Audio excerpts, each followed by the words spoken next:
You'd probably like it more than I did. That's just because it was your show. But it's not your show, it's the What's up, everybody? Another episode of K.O.Radio. Let's just go straight into it. Burkish, thank you for coming another week. I appreciate it. Thanks for having me, man. Yeah, man, no problem. And then we have Almaz representing the MA. What's up, dudes? Let me see. I gotta adjust your audio here, but as we do that, we're just gonna go straight into it. So obviously the big news that everyone wants to talk about this week, Last of Us. Right?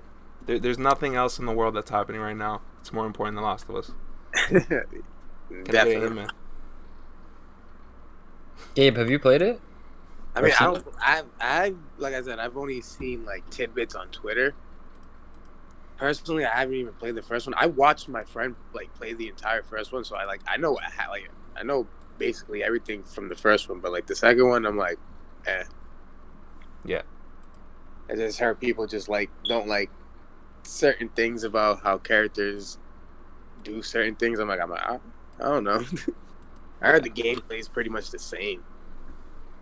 So I forgot to because Burkish had mentioned, are we going spoilers? So let's try to keep it as spoiler free as possible, but we can get to those points of like of we can get to plot basically, but let's try not to give too much. Like, don't start there. Yeah. like I'll say it, like, just to me, like, and I have a different experience because I didn't play. I played number one, and I played number one to death because I really like the multiplayer. But for me, it was a case of I was a fan of number one, and then I had known ahead of time that I probably wasn't gonna get Last of Us 2 on week one. It was gonna be a game I was probably looking forward to in the future, like playing myself. But after I saw all the negative reviews, I wanted to see for myself what's going on here, because I didn't believe that Naughty Dog could do that franchise dirty. So I had watched a playthrough of Last of Us. And before, I want to preface it by saying, usually, like, my thing on playthroughs is I don't usually watch a playthrough of a new game until like some time has passed. Usually, what had happened was I watched the Super Best Friends on YouTube. Those guys put out great content. Usually the games they put out was like a month after release, or years after its release. So spoilers wasn't really like too big for most of the games. They did, towards the end of their career span, did start going to more newer games, but they always like waited like a month before they uploaded anything significant. So yeah, with that, I watched a playthrough. Usually I would wait for a Super Best Friends playthrough to watch a playthrough of a game, but since they disbanded, they're no longer around. So I just watched random, no commentary walkthrough, and to me, watching it from like a viewer perspective, I would say to me, Last of Us 2 looked like a cinematic experience, and it seemed that like that's what the game was really going for, was aiming for the cinematic experience for the player and the viewer. Even though it did have a lot of strong elements from part one, it still had the stealth mechanics, still had the shooting mechanics, still had the puzzle mechanics. Well, to a lesser degree, I will admit, watching it, that the game seemed more linear than one. And I don't know what, like, Burkish, did you play part one? Yeah, I played part one. And that game was pretty linear, but I would The say game was this ridiculously one was more linear. Yeah. You think 2 is more linear? Yeah, because like basically you only had one path to go the whole time, only straight, or at least from what I saw.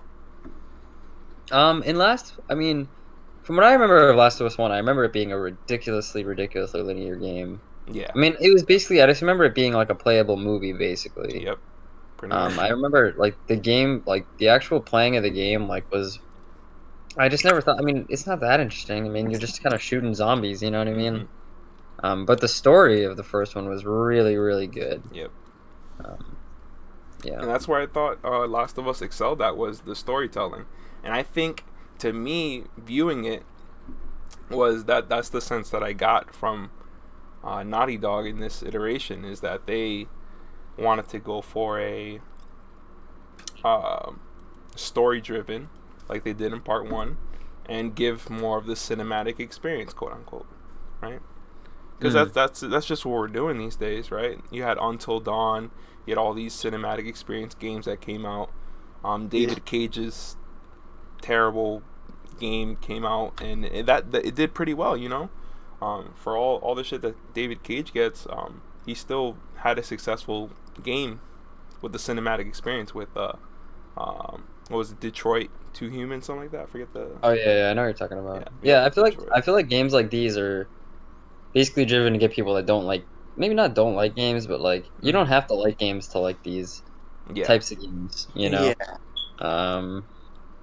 So like games like Last of Us, like where it's so story driven that, you know, people can just kind of play it for the story. But that's kind of why I also just watched a lot of it, like, because I already know what happens. Just because, like, the only reason I would want to play Last of Us 2 is because of the story, and I don't really agree with what they did with the story. So it's like, there's no gameplay that I'm like, the story might be crap, but I can play the game. Like, I never cared about the gameplay. The gameplay, I think the gameplay has almost zero replayability. I mean, you play it once, you shoot zombies in the head. It's something you've seen a million times. There's nothing Yeah, unique about it. basically. You know what I mean? Right. Been there, done that since like Yeah. 19 whatever.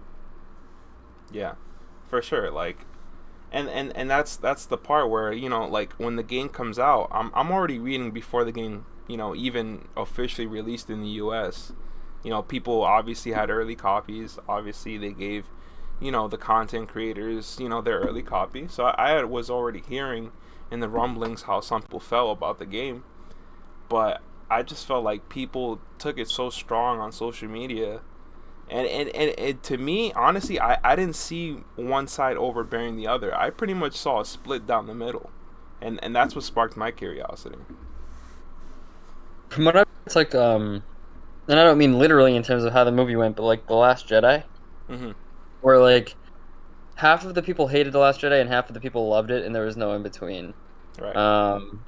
But the thing with The Last Jedi, similar to Last of Us 2, is that it's not really, story-wise, it's not like its previous, you know, story. Right. Like they go in like a direction that you just don't expect at all, kind of. And so like some people will like it because they maybe didn't even like the original and they like this new version better.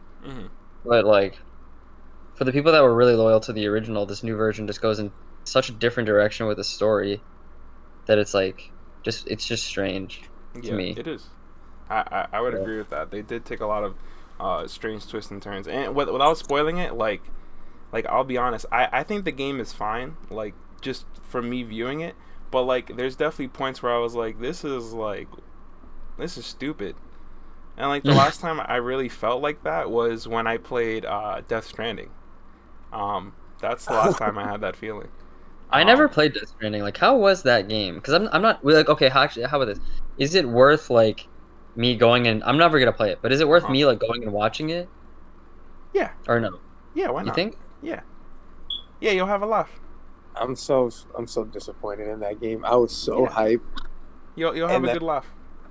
Okay, but by a laugh you mean like a laugh as in this is really bad, or as a laugh as in like it's enjoyable? Man, I don't know how to, because to me, I'm a weirdo. Okay, so to me, like trolley content to me is like that stuff like I love that shit, right? So to me, when I hear someone like the crazy stuff that like that game brought, to me that's entertainment. To other people, it might not be the same. So it just depends on your cup of tea on that one. That game looks interesting, to say the least. Yeah. It's definitely a FedEx simulator. Can we agree on that, though? Yeah, pretty much. That's why I was so hyped for the game, and then like 3 months before its release, I'm like, what is this game, dude?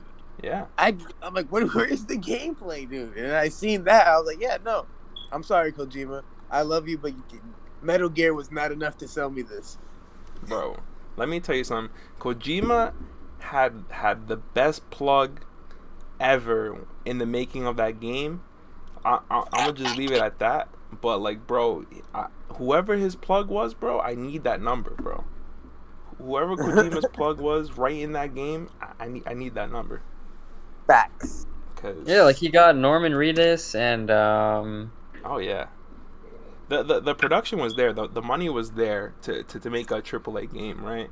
I just think that the finished product, the game looks beautiful. The game plays like a futuristic, I guess, game simulator, walking, whatever. The story looks epic. It has that cinematic experience to it. It's just the writing that threw me off. The writing of the story, which I can get how people feel that way towards Last of Us too. I can totally feel how people feel that way. I get it. Because I have the same view in this I one. guess I don't know. Maybe I'd be interested. Like I might go and watch Death Stranding. I don't know. It's just And you like should. I don't know. The gameplay just seems so boring. Like It definitely is. It definitely like is. you know what? Like there's not much of a difference between like how I feel about Death Stranding and The Last of Us, where it's like they're just two games where like the gameplay just seems so boring. Yep. It's like I would never play The Last of Us for the gameplay. You know. Yep. Just all cinematic experience. Mhm. Yeah, I would agree with that. Because Last of Us 2, like even watching it when the guy who was doing the LP was going through the game, going through the sections, the game just looked like regular Last of Us 1. The gameplay looked solid, you know? The gameplay looked solid. It looked like everything that I was to expect playing Last of Us, the franchise. Is it still linear? Yeah, it's super linear. That was the thing. It looks super linear. Like, the game looks like you only have one set path to go, and that's it. You know, and you're going on this ride to watch this movie. Yep, here, grab your supplies here, grab what you gotta grab here, keep going straight. Yep, cutscene. Yep. Checkpoint. Yep. And the game likes to do a lot of shock value things, or at least to me, that's the vibe I got. It was a lot of shock value. Like doing like, oh my god, look what we did here. Yeah. But like similar, see, like this is why I feel like it's like The Last Jedi. Like The Last Jedi was a very shock value movie, Mm-hmm. and it was one of those movies that, like, when you first watch it, it's like entertaining, Mm-hmm. and that's what you could say about The Last of Us as well. Like the new game, at the very least, like it'll entertain you. So Mm-hmm. if that's all you care about in a game, like it at least will probably fulfill that. But like, I feel like that series is like a little bit more than just like, oh, I'm here to entertain you. Right. You know what I mean? It's supposed to be like this really like well made thing, Right. and like this, yeah, like you said, like it's really, it's got like the cinematics, like it is like really good in that sense, and they put a ton of money into it. Yep.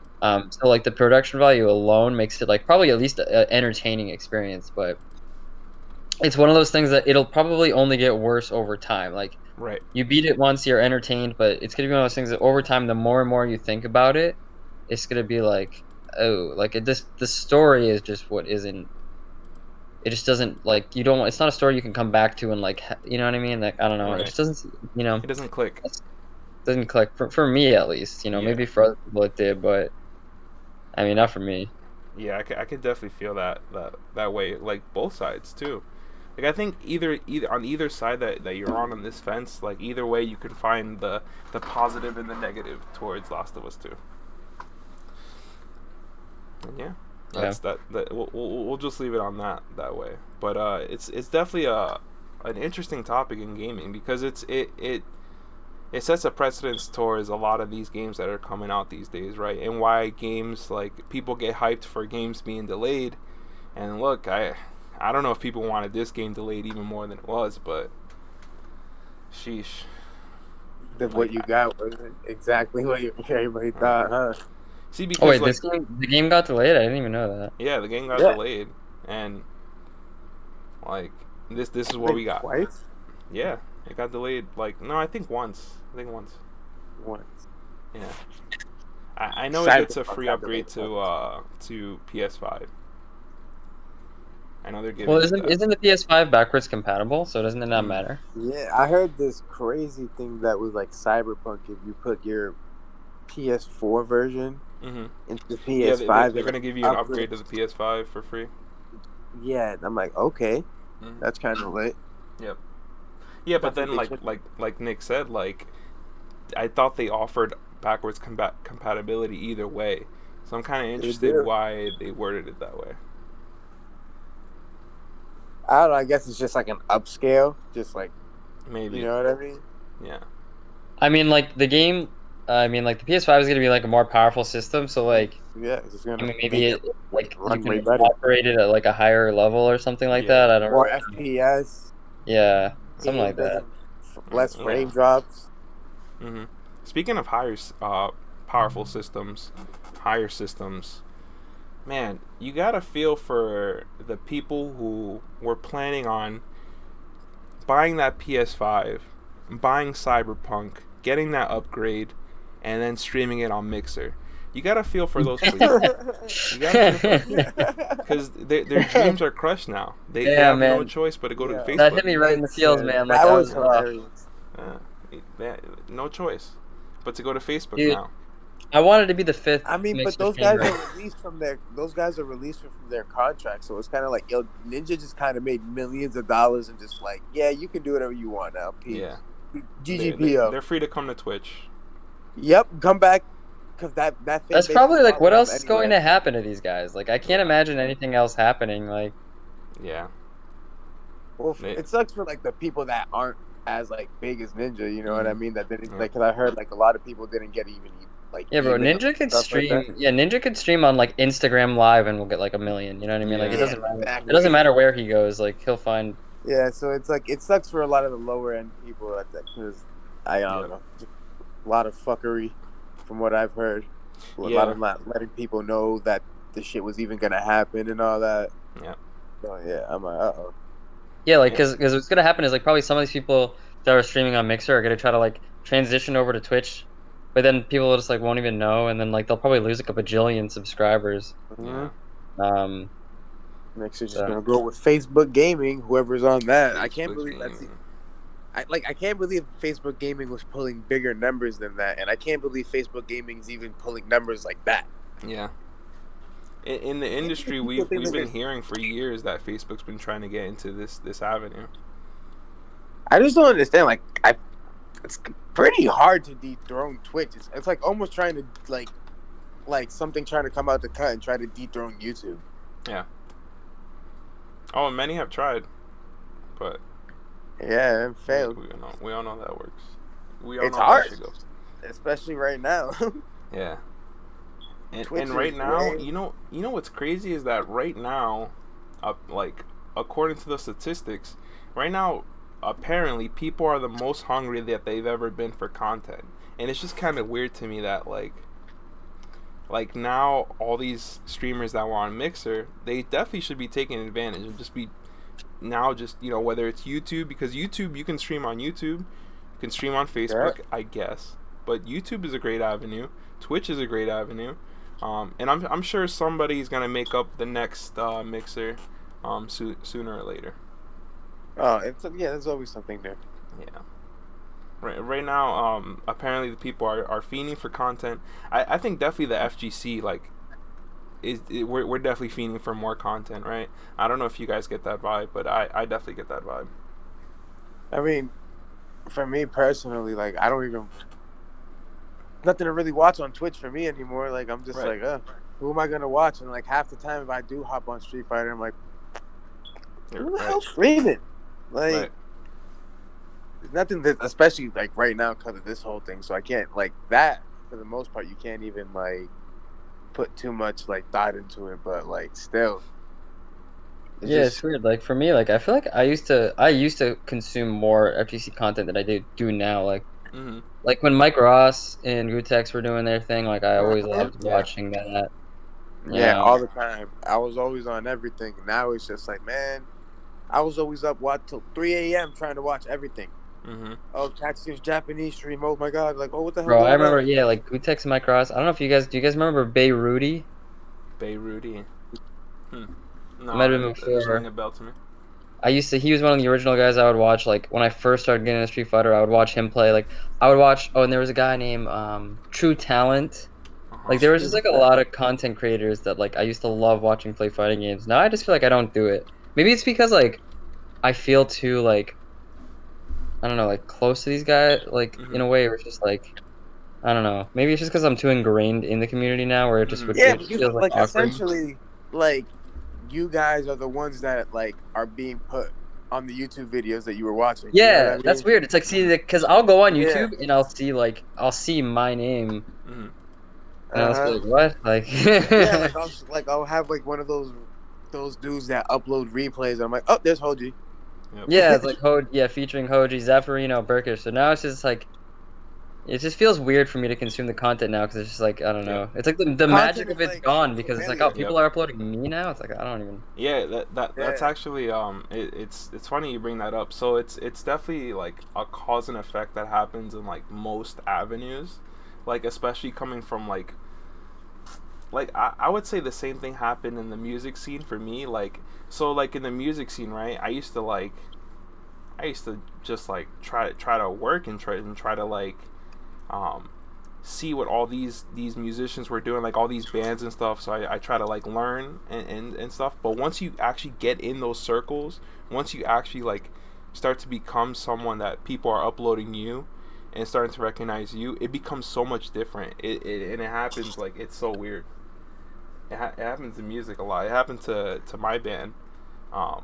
That it was crazy. Like we used to be the guys trying to like um get to know everyone and like like people on the inside and trying to see how we can work to get there.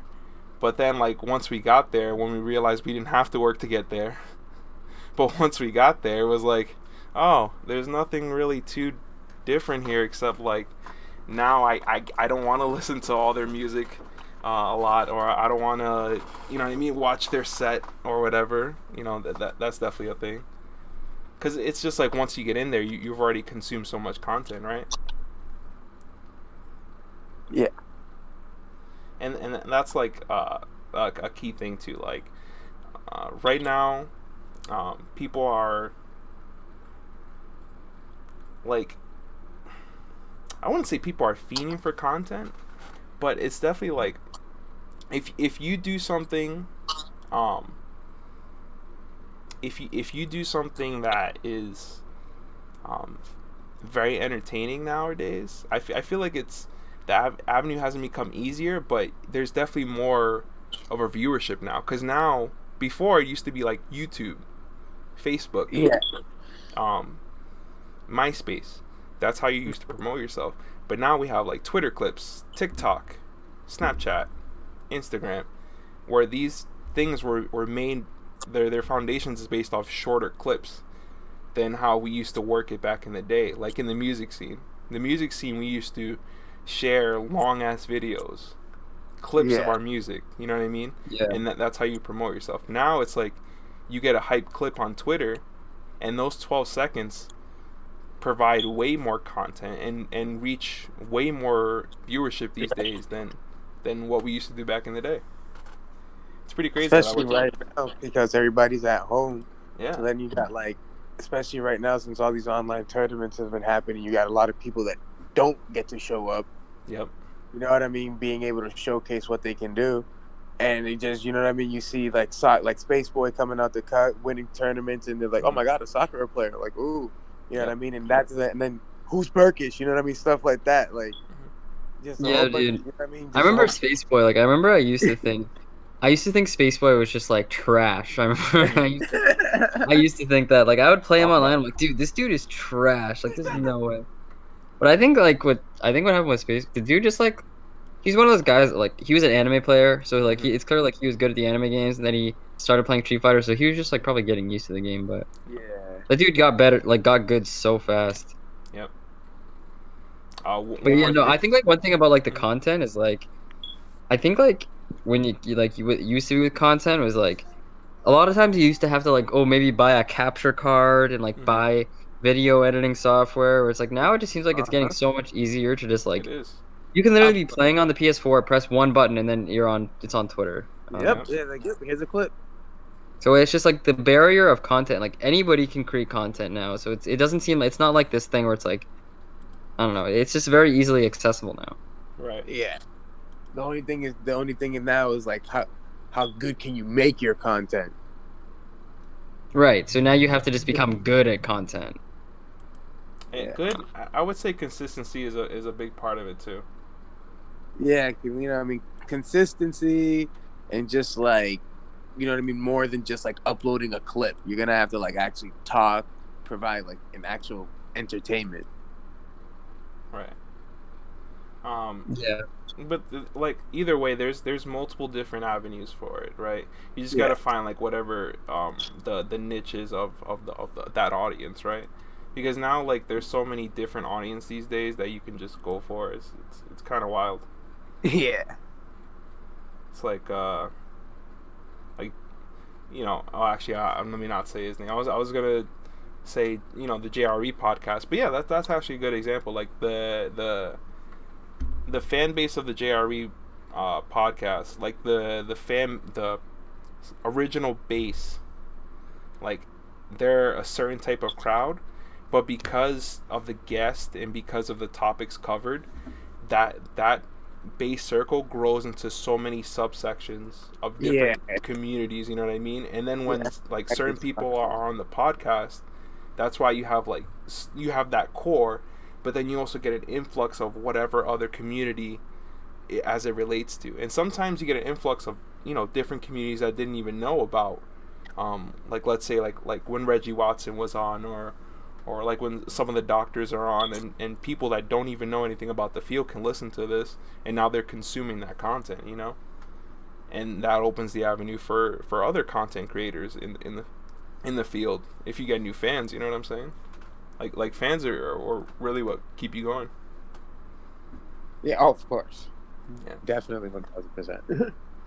And that's a perfect segue as to our next topic here. Like the fans are, like, they are important to a lot of infrastructures, especially when it involves money, right? Like if you're not generating, you know, the viewership, if you're not generating the people to watch or care about your product, you essentially almost have no product, because product is meant to be consumed by the consumer, right? That's why we call it consumer, or, you know what I mean, like and Capcom, they have this motto of, you know, we have a product here, we have been making content for years, enjoyable content at that. There has been other people that have made content from our content and have given us new fans, and we provided them with new fans. So when Capcom wants to provide this content, we have loved the offline CPT. We have loved online, certain online events. I wanted to say, why don't you watch what you should be saying there? Certain online events, like exhibitions, right? Yeah. But when you get to this area now, where we're determining,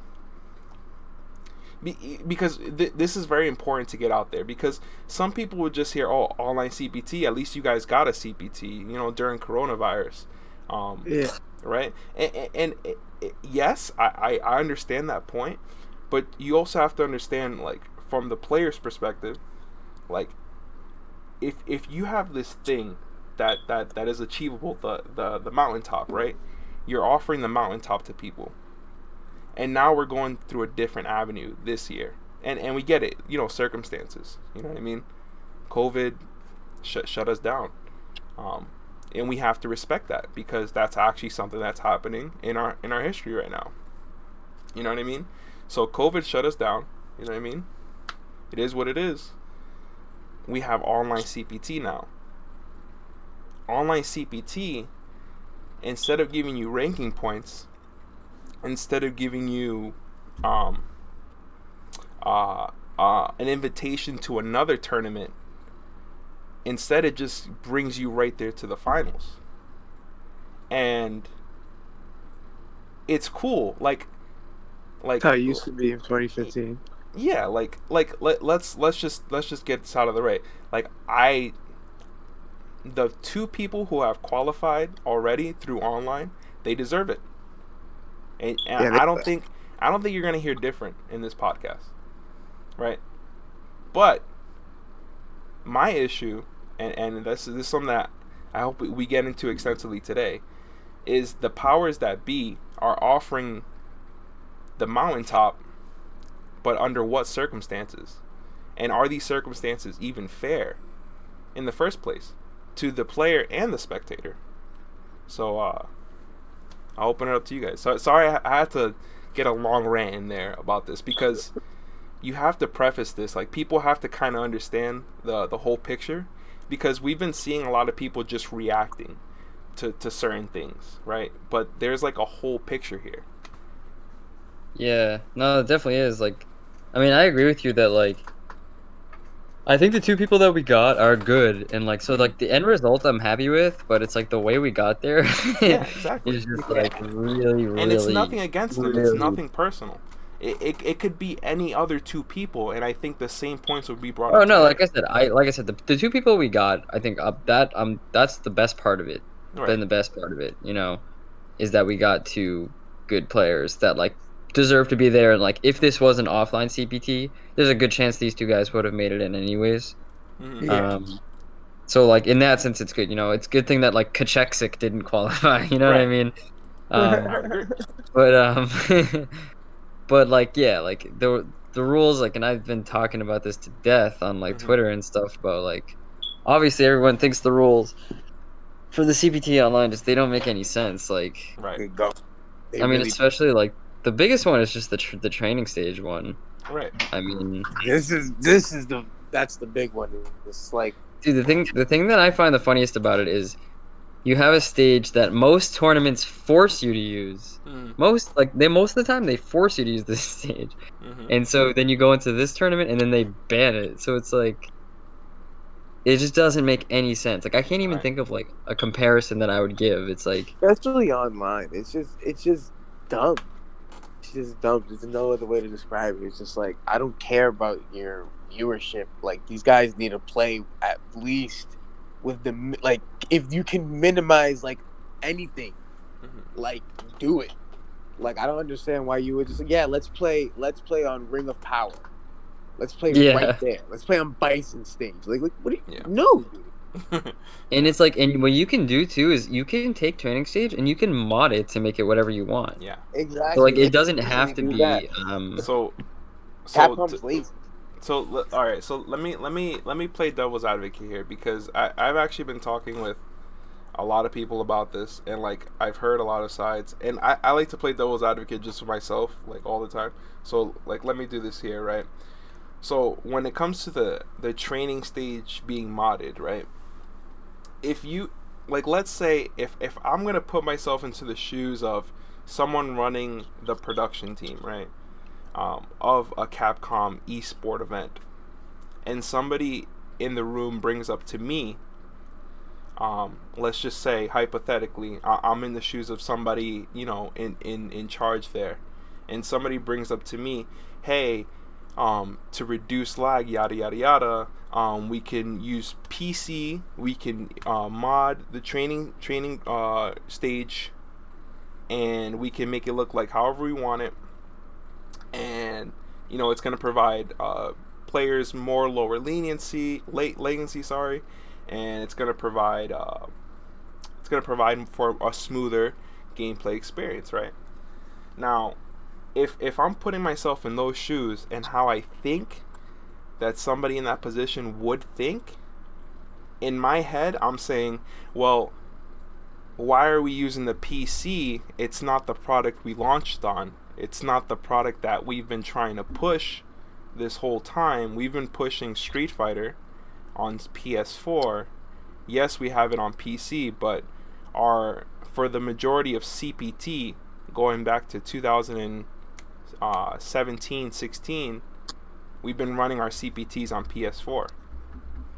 So why would I have my production team, because that production team that did CPT East, they ran it on a PS4.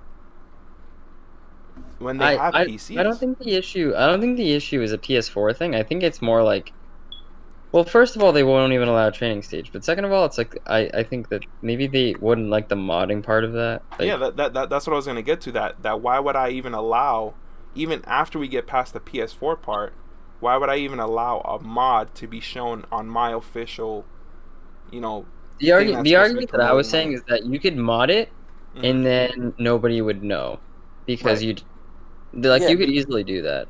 Yeah, they could. you're right. It doesn't even have to be like a mod. It could just like be any like one of their stages. It's just like nobody would know. Yeah, like That you don't it- even have to mention it. Like you could even say like, yeah, like you don't even have to mention it. Right. Exactly. Like, oh, it's on Ring of Power, but they're actually playing. Because like, guess what? Like, Training yeah, there's stage. gonna be someone on Twitter that finds out they're doing it, Mm-hmm. but the vast like 15,000 people that watching it aren't gonna know. Right. Exactly. There's gonna be like a Or couple they're people. not even gonna care. Exactly. Yeah, and like, and the people that do find out they're alright. doing it are only gonna like it. You know what I Right. mean? Exactly. Like, oh, sweet, look at that. They're letting the players actually play. And I will tell you guys this too.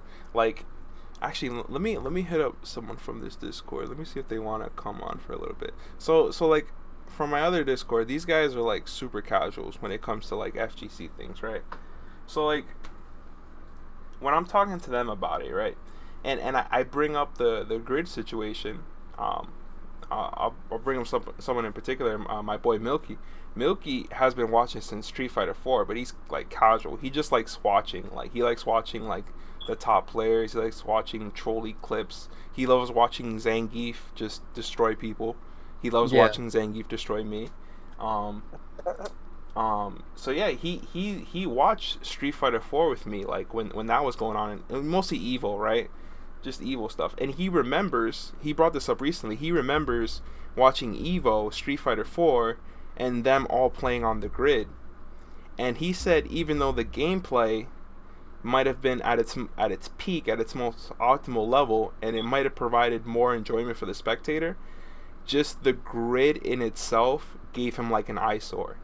He said that he didn't like seeing the grid there, even though I explained to him it enhanced the gameplay.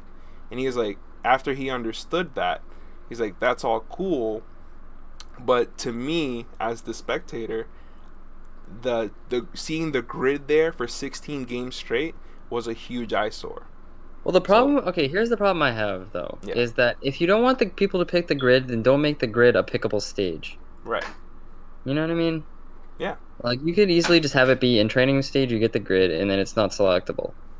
Exactly. And just don't. So it's like, don't, like, if you're making it an option, let it be an option. But like, if you don't want the grid, then just remove it from the option. Yeah. But like, I mean, at the same time, like, I don't know. It's like, I can kind of understand that, and like, yeah, I think in CPTs now, like, they always ban it now. I'm pretty sure. So like, this isn't like an online thing, but if you go to offline CPT, they ban the grid too. But offline people don't care because there's no lag. It would also help if there wasn't like 10 banned stages too. Yeah, exactly. Yeah, no, it's getting to the point where there's gonna be like they're all banned. Yeah. Like, all right, guys, time to start the tournament. Turns out there's no stage we can pick because they're all banned. Yeah, like every pack of stages that comes out, there's at least one where it's like, yeah, we can't play this one. Yeah.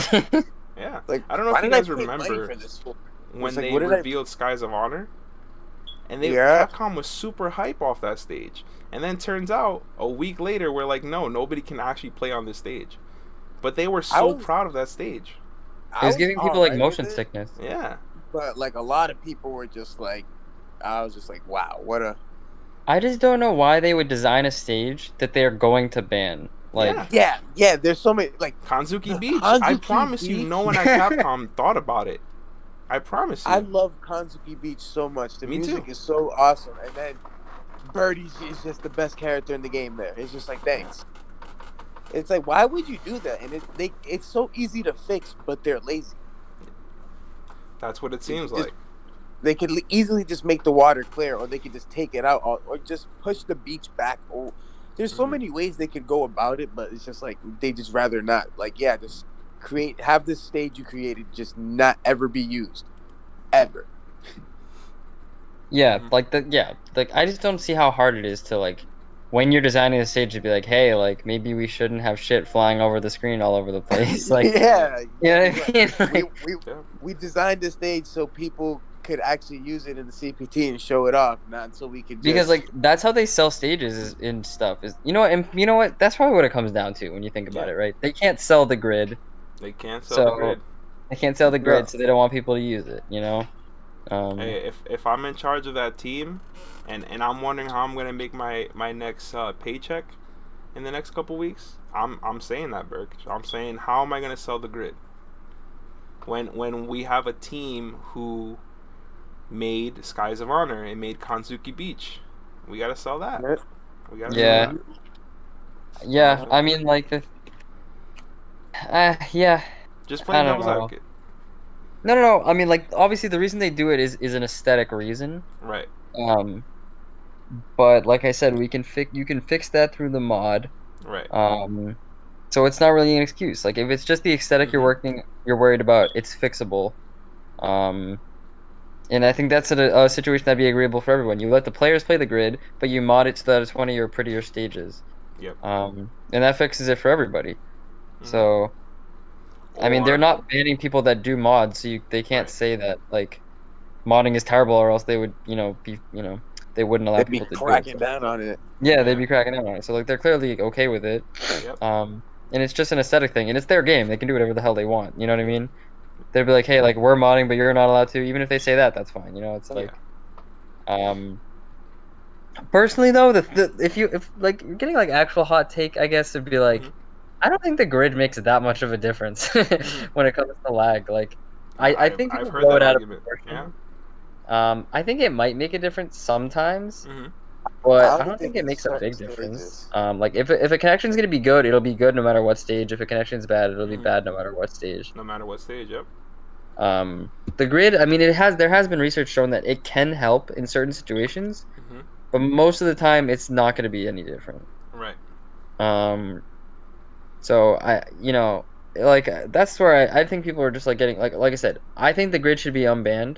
Mm-hmm. Just because it is like a little bit better than the other ones, and that alone is reason why it should be unbanned. Yep. But like it's not like a world of difference. Right. It's just different. But you'll take anything you can get with. Yeah, like a little SF5 bit better is Snapcode. better than like not better at all. Yeah, like when you're dealing with this, like you'll take anything. Also, Yeah. why can't they just make some less laggy stages? Like Kanzuki Estate is alright, but it still has a lot of background noise. I don't know, man. It's like some stages are just like ridiculous. Yeah. Like, don't get me wrong, then, getting the temple stage is dope. But yeah, it is. In some stages, like characters just blend the fuck in. Like I don't know Awesome about you, stage. but when like in Balrog's stage, when Oh, you I hate fight that stage. Bison and he does like Psycho Blast Yep. and all that, I'm like, yo, bro, that shit just blends into Yeah, the it fucking blends in. background. Yeah. That's why the smug color exists. Yeah, I'm like, yo, people don't think like that's real tech, bro. Yeah. That's why the smug color exists. The smug color exists even in Street Fighter 4. There was that tech even in Street Fighter 4. There's certain Blend costumes into that people certain use in background. Street Fighter 5 because it blends in with the grid. With the grid? Yeah.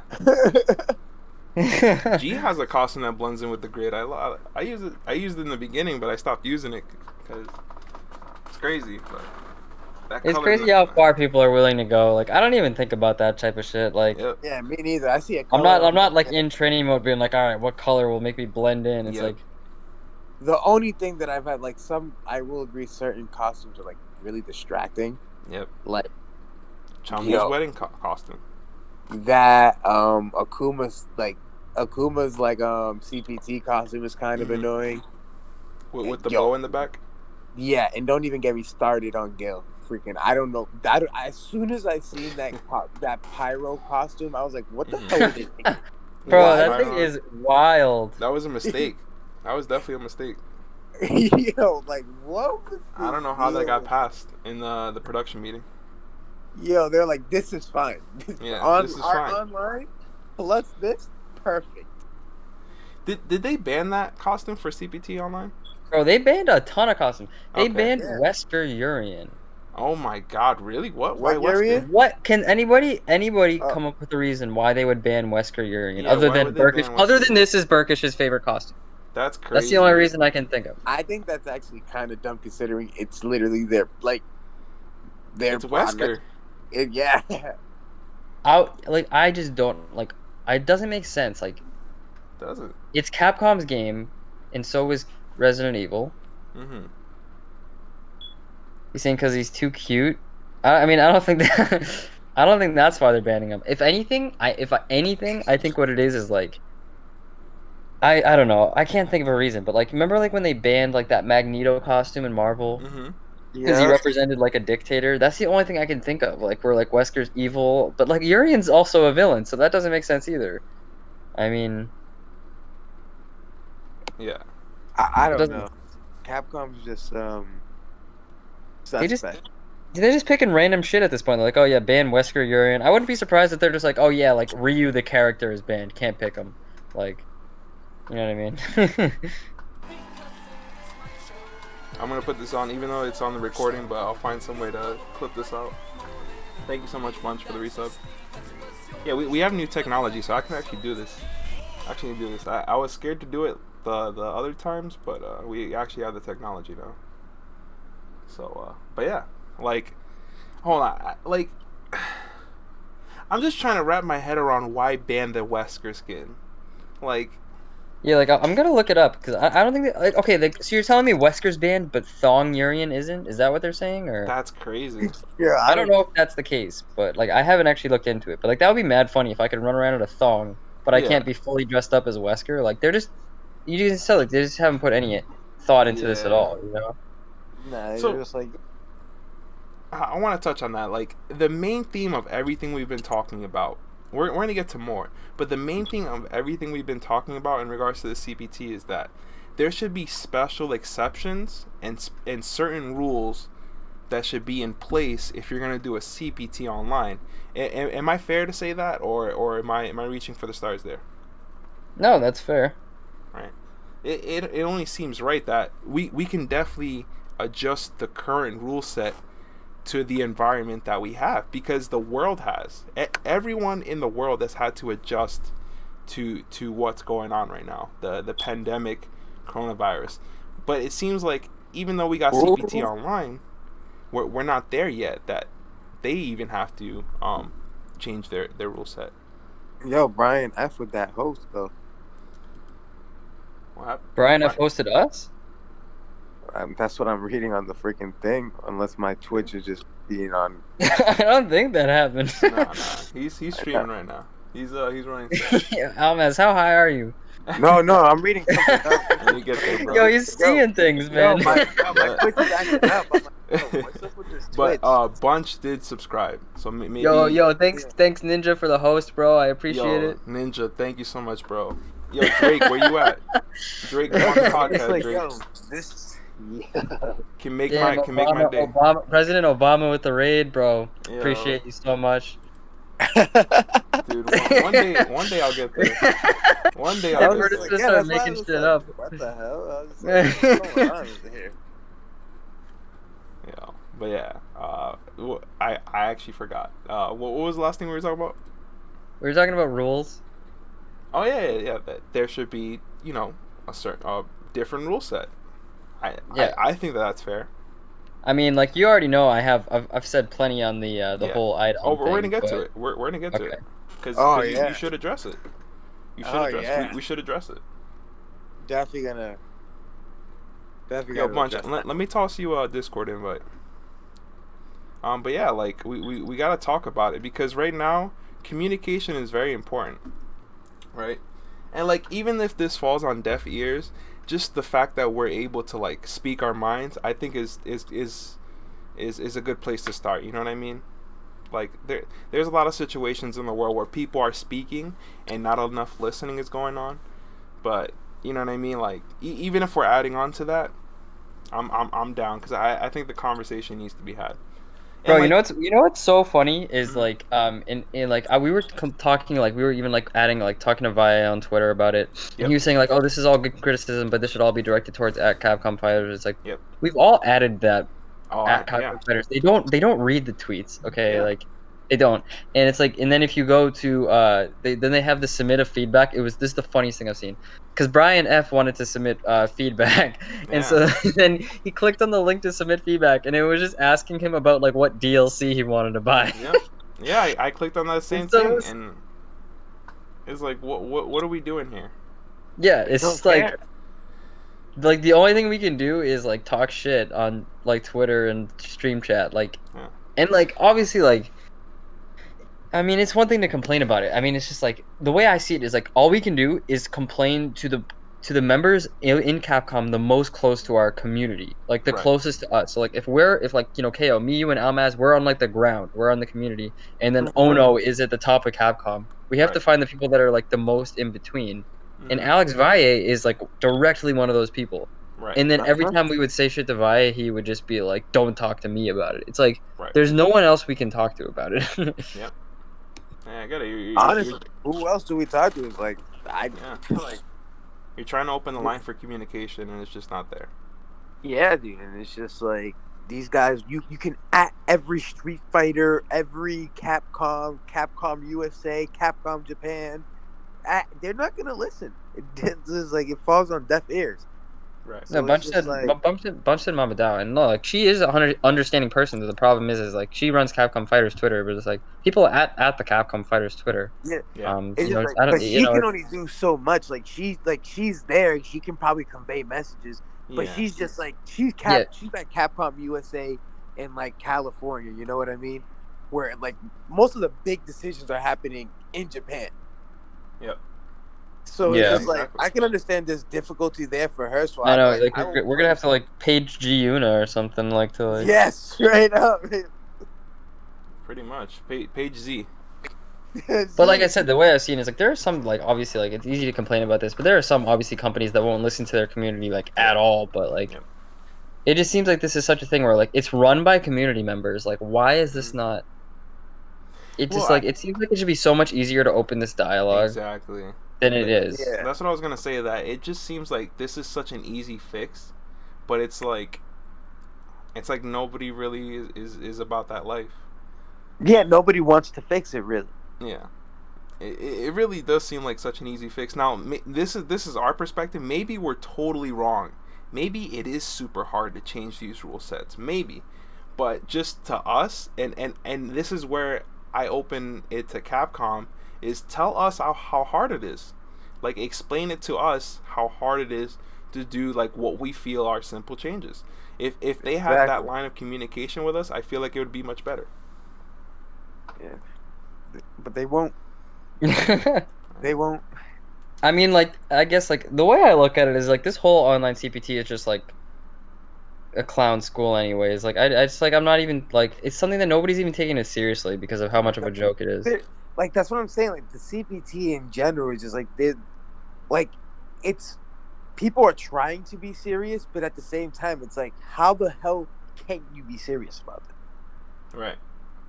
Like, oh yes, this is CPT and all that, and it's like yeah, Capcom Cup, but it's like my God, like when you have to like the shit that you have to go through Mm-hmm. is just I don't know. You have to jump through a lot of hurdles just to be heard. Yeah. It seems. Yeah, like, I didn't practice at all for this because, like, Mhm. I was like, this whole thing's a joke anyways. Like, you can't practice for this. Like, you Right. can't practice for, like, laggy online Kage on Right. the grid.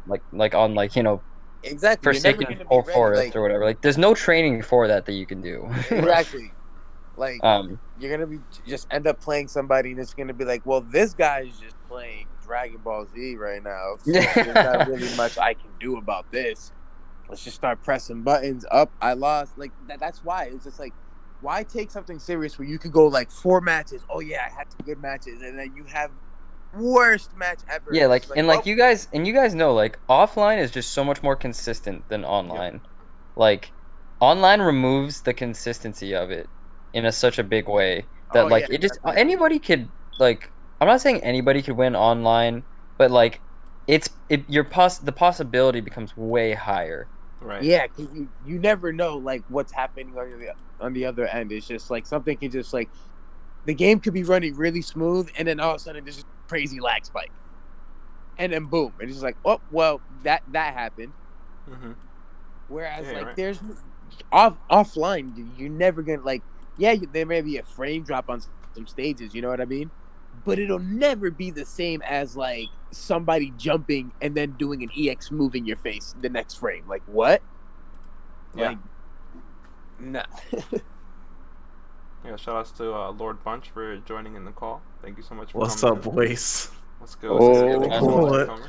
What is going on, my guys? That's good. That's Oh, good. we We're got just over here talking about The Last of Us. How about this shit show? We talking about The Last of Us?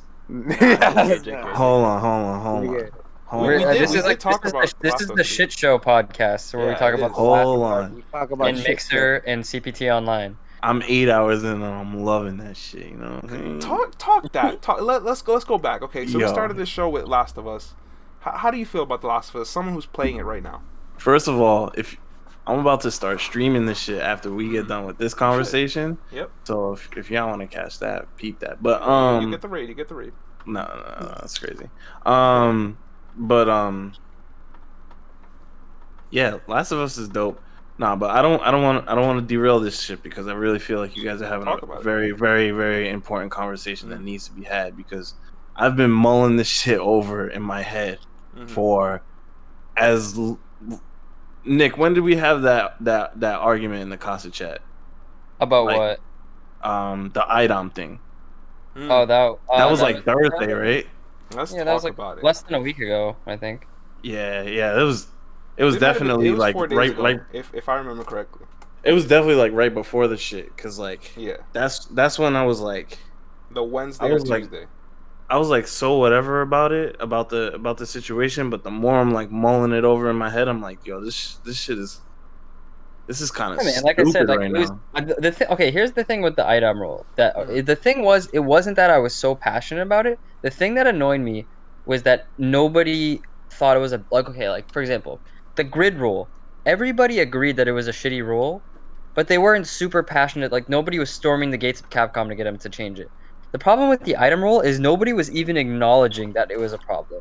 Right. Like Yeah, I wouldn't nobody have thought said it was an anything if people treated the item rule like the grid rule and realized it was an issue, they wouldn't have changed it. But the problem is the reason why I've talked about it so much is because so many people are convinced that it wasn't an issue, and I was like, guys, and it was like me, Brian F, and Rushdown. I think we were the only three. There may have been more, but we were the most vocal three that were like, guys, like this is an issue, and it like is a big issue, and like nobody is seeing that, and that was the thing that was annoying us. It wasn't like we were super passionate about like getting the rule changed because we knew it wasn't going to get changed.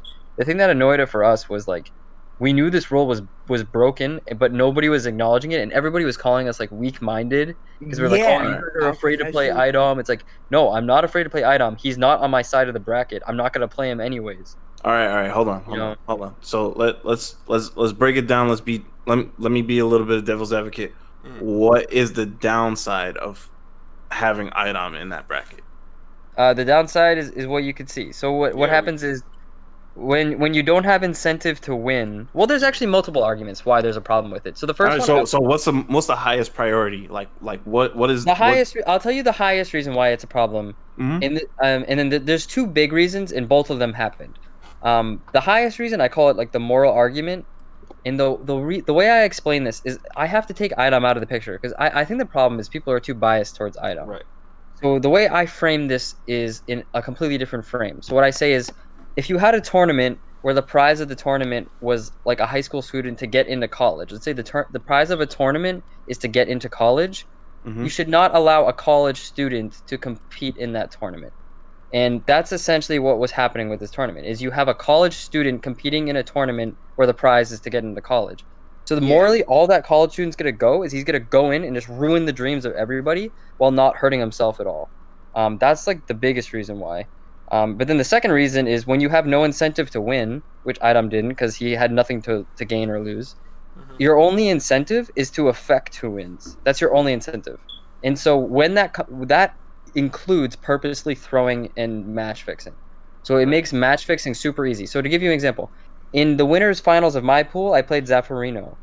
If I had already qualified for the CPT, I would have threw it to Zaf because I had already qualified. So it promotes the match fixing, and we saw that in the top 8 where He threw it against Metro. He completely threw the match.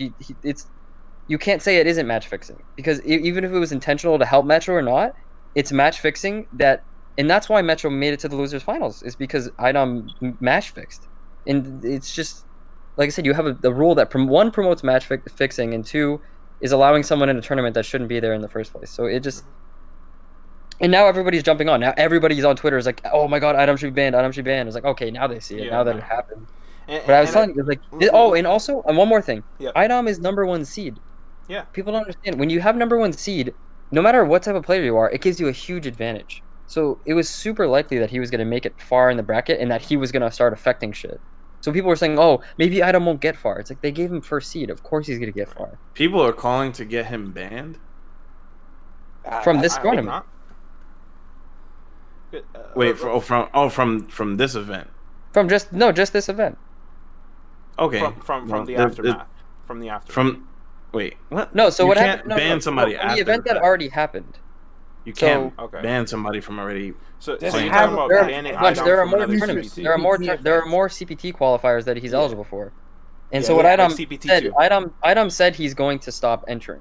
Yes, he did. Because he realized that he shouldn't have. But this is why I'm so so he's gonna happy stop that we had entering. these So we 24 pretty hours much to accomplished our goal. Like yeah. But like the problem is it's not an IDOM thing. It's an auto qual thing. So I don't think IDOM should be banned. I think IDOM should be banned. I think Phenom should be banned, and I think DR Mandrake should be banned. Right. I think any auto qualifier should be banned from a qualification tournament. There's only 2 tournaments to get into the CPT, and you're gonna let auto qualifiers get it. Like you're making it even harder for the people to get in the Capcom Cup. There's only 2 tournaments, and then you're gonna allow 2 auto qualified players to go in and fuck up the bracket. It doesn't make any sense. It makes no sense. So the rule is busted, and they should change it. But I think what's going to happen now is the auto qualified players are just not going to enter.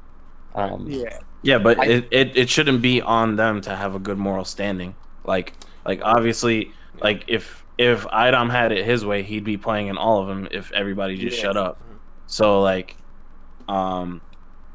that's not that. Obviously, that's like strike one, right? That's strike one with Capcom. So the reason why I kind of say that is that like, all right, and one of my arguments in the group chat was kind of like, okay, we're saying all of this, but like, where are we putting all of this energy? Because the one thing that I hate seeing is that you guys are like so passionate about an idea or a thing that needs to be fixed, and it just goes into the Twitter void where people just keep calling you haters, where it's like, instead we should probably either even though you guys say that it's just another void, you know, like direct that energy towards somebody like a Mama Dal, like I had mentioned, or like a Valle,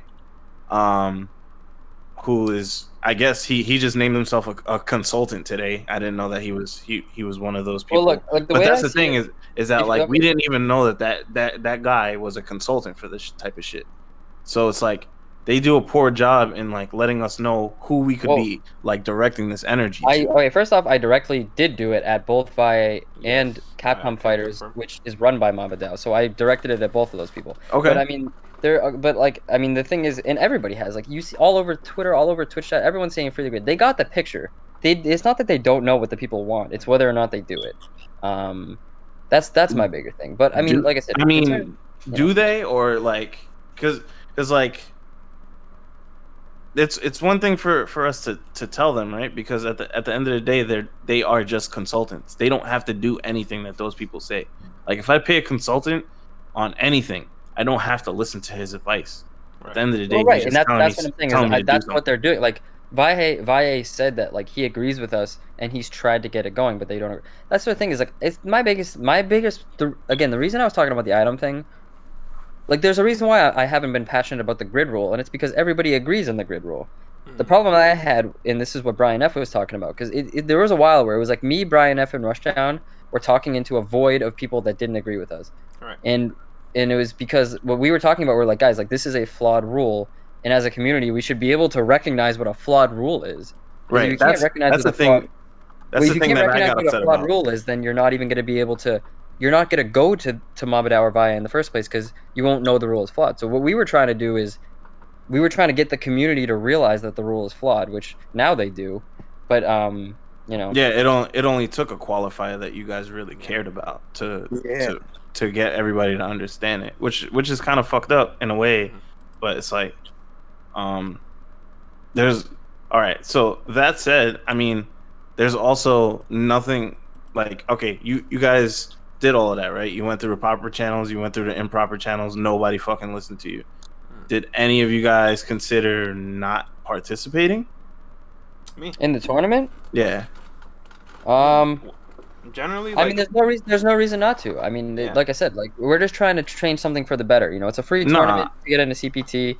I'm not taking away anything from Mandrake. I know I'm happy for Mandrake, but I mean, I'm not gonna just not participate because I don't like a rule. I'm just gonna try to get the rule changed.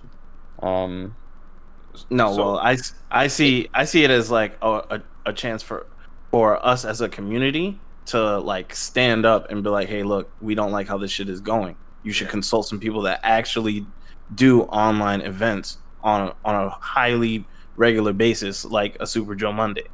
I really feel like the fact that no one has been talking to that guy in accordance to like how this shit should be ran is kind of like you're fucking tone deaf. Like literally, you do not know what's going on in this community. Said, like, particularly, I was like, yeah, like Joe Monday probably should have ran this whole thing like free. You know what I mean? Like, there's nobody I can think of in this entire world that runs a better online tournament for Street Fighter V better than Reddit Street Fighter.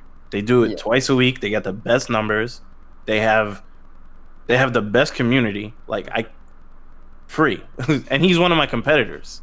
So it's like, come on, bro. It's like, I don't know. This shit is kind of corny. Like I get it. Like I'm sure Capcom has like this like long-standing relationship with Level Up and Valle, but there comes a time where you have to like reassess what's going on. And I don't know. Maybe Valle doesn't have a proper pulse on the whole thing and didn't really feel like throwing an opportunity like that to a competitor, which is kind of crappy because the only people that suffered was the entire community on the East Coast for like the fact that like a simple bring this guy on because he knows what he's talking about on the online circuit. I'm not too, I'm not as versed as he is, but I can still stay on and make sure he's talking that shit. Mm-hmm. But I don't know. I don't know what the fuck I'm talking about. So. Either way, like I said, I think communication is key, and like you even alluded to it, Bunch. Like communication is definitely key.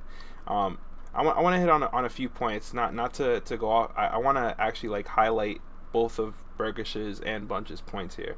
One thing I will start off by saying is, when people listen to this on the VOD, and people listening to this in the future that might not have the entire context of this time,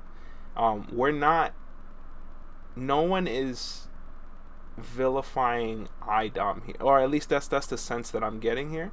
No one's trying to say that IDOM should not be banned from Capcom events in general.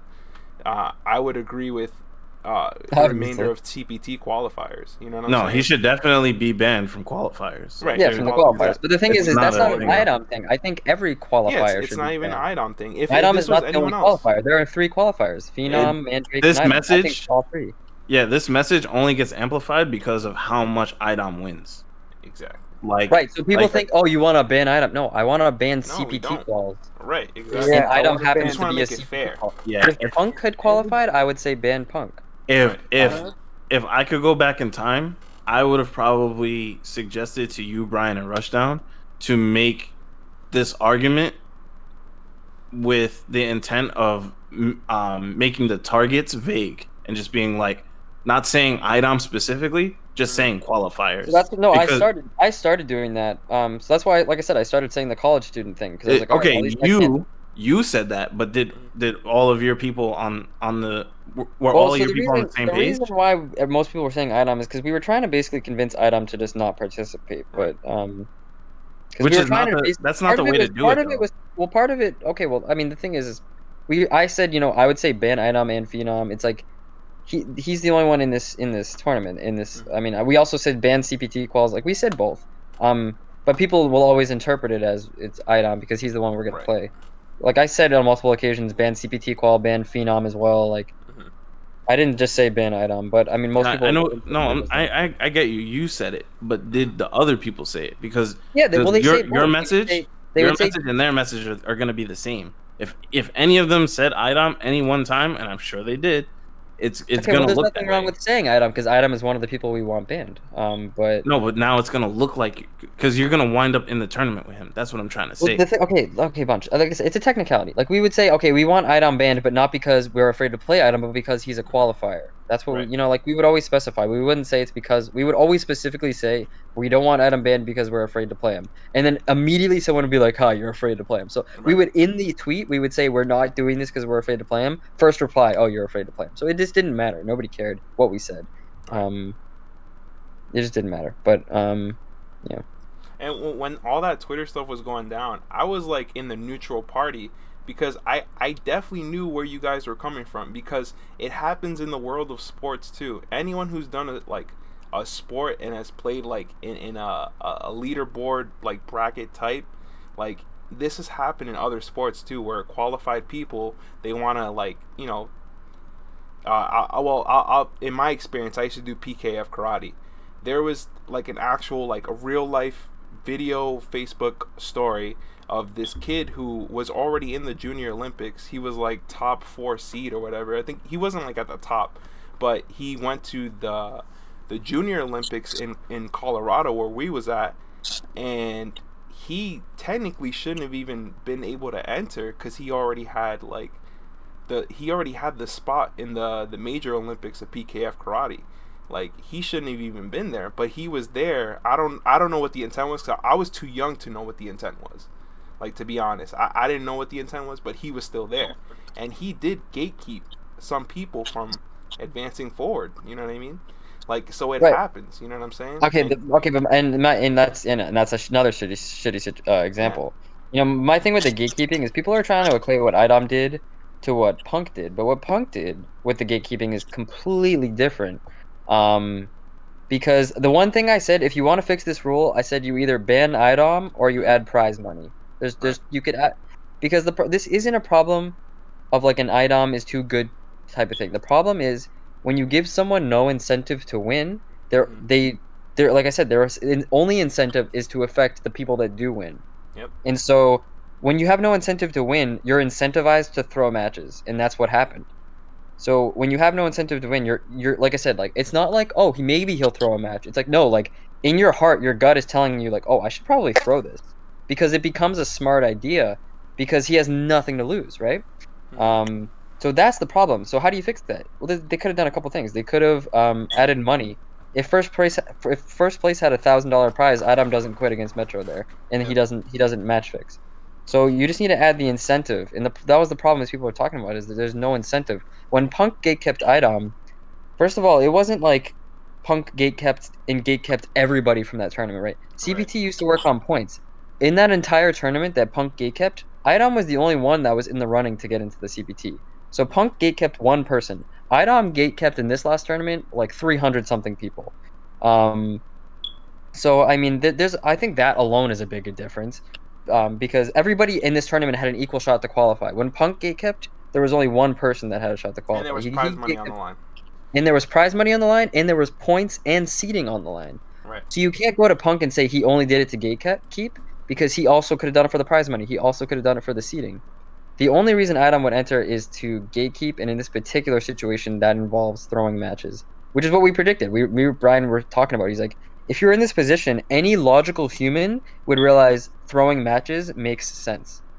And that's the problem, is you should not have a rule that makes people realize... There should never be a rule that makes people think throwing a match is what should happen, because it ruins the tournament and it ruins the spectator experience. So, I mean, like I said, like we predicted that this type of thing would probably happen, but...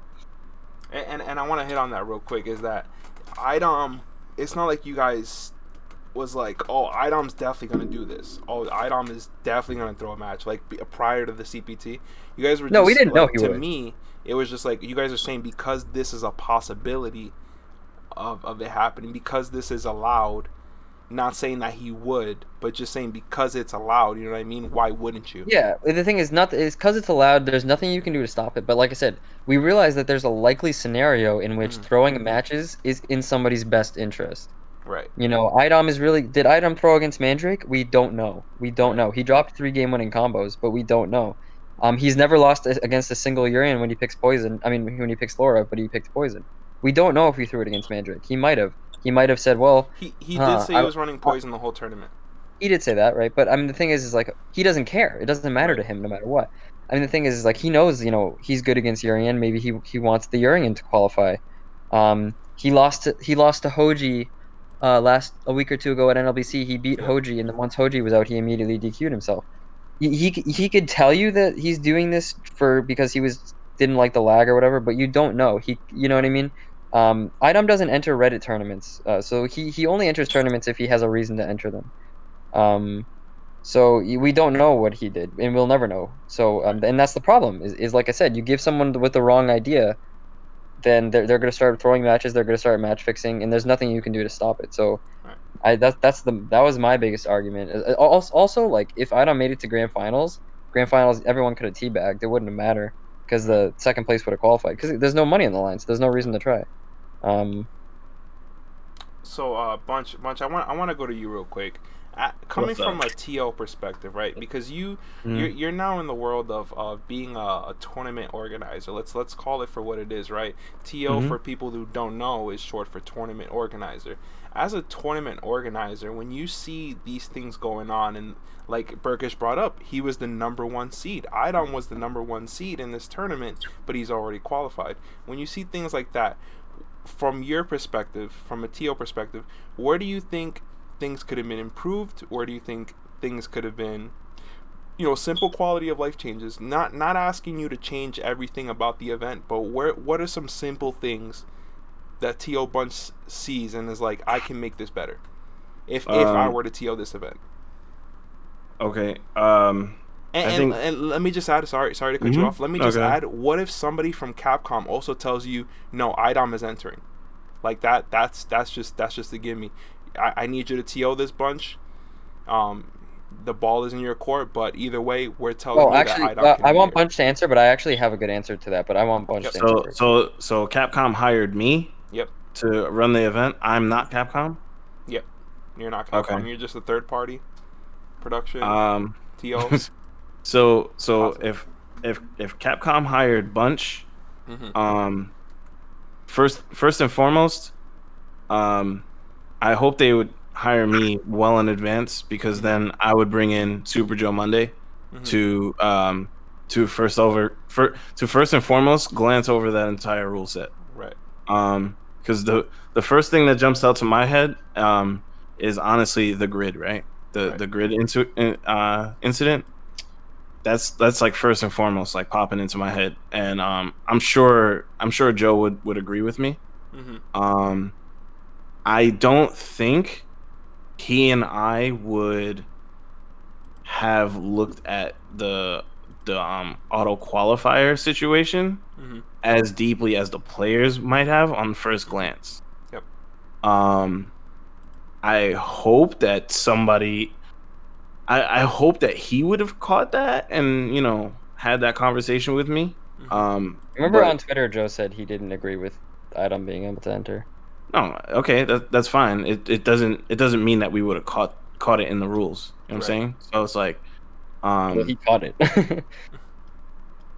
This was before Idom. This was before the tournament. He said Idom shouldn't enter.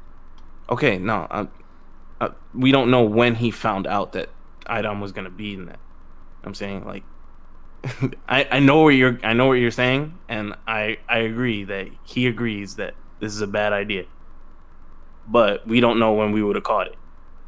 I would have hoped that we caught it when I asked him to look over the rule set. And then, once all of this caught fire, as far as like on social media, I would have definitely brought it to Capcom's attention. If Capcom decided that no, we would rather have Idom in the tournament, instead of ensuring the integrity of the tournament, I'm sorry. I did everything I could. There's nothing more to it. So I actually figured. So somebody on Twitter named Alyun, everybody knows Alyun. He Of came course. up with a fix to this. Like I said, one fix is to add prize money. That's one fix. If you want Idom to play, the second fix is that okay, Idom, you're allowed to enter, but any qualified player that enters is no longer auto qualified, and you're just like everybody else. So basically, by entering, you're becoming like everybody else, and he gives up his auto qualification spot. So that's totally fair because it puts him on even playing field with everybody. Put something So on the line. you might think, oh, Idom would never enter. That's the point. The point is that you make him. It's like, okay, Idom, you want to enter because you want to practice so bad. Then fine, give up your auto qualification spot and you can enter just like everybody else. Well, maybe, or honestly, that's the fucked up shit is that none of us know how easy it is or how hard it is to change a rule set for Capcom Cup. Right, I'm sure it's very hard. I'm saying, like, these rules would work. Because no, of course, every rule that we come up with today is going to be better than what happened this weekend. Like I'm pretty sure we can all agree on that. Yeah. It's just a matter of like, okay, these rules were set in place, right? We don't know how hard it is for anybody within the chain of Capcom to change things, right? It could be from like, all right, we can start all the way at the top, right? Because nobody's listening to us on the deck plate level, right? Like none of the people that we consider part of the community is being heard if they're hearing what we're saying, right? Okay, so let's skip to the top. There's a chance that legally they can't change the rules or whatever for whatever reason. So now they have to just live with the terrible rule set that they came up with before all of this started, which would suck ass because these are obviously bad rules. That said, as a TO, if I can't get this shit fixed, I'm sorry, but I'm gonna make sure that the bracket runs as smooth as I possibly can. I gotta hold that shit. I'm not gonna be happy if I signed an NDA. I'm gonna let y'all know that I can't speak about shit. But at the end of the day, it's like, look, man, these are the rules that were set. And TO Bunch is just gonna run the shit the best way as possible. I don't know, man. What did you guys think about? Okay, because like I explained why Idom quit because he had nothing to lose, and that's the problem with the rule. I still don't understand why Chakotay quit. Like there have been multiple theories as to why he quit. So I'll allow you to finish that thought, not to interrupt you, but I immediately spent a large portion of my time after that CPT on his stream to get his perspective and to ask him just for today what was going on there. But go ahead and finish that thought. Oh, well, you would know if you know more than I do. I mean, like, I just didn't... to see the reason... So, on Twitter, for example, you got Logan trying to defend Idom saying, like, oh, Chakotay quit too. What Chakotay did isn't match fixing, because when Idom did, when Idom quit, what happened to him? Nothing. Nothing happened because he didn't lose anything. He's already qualified.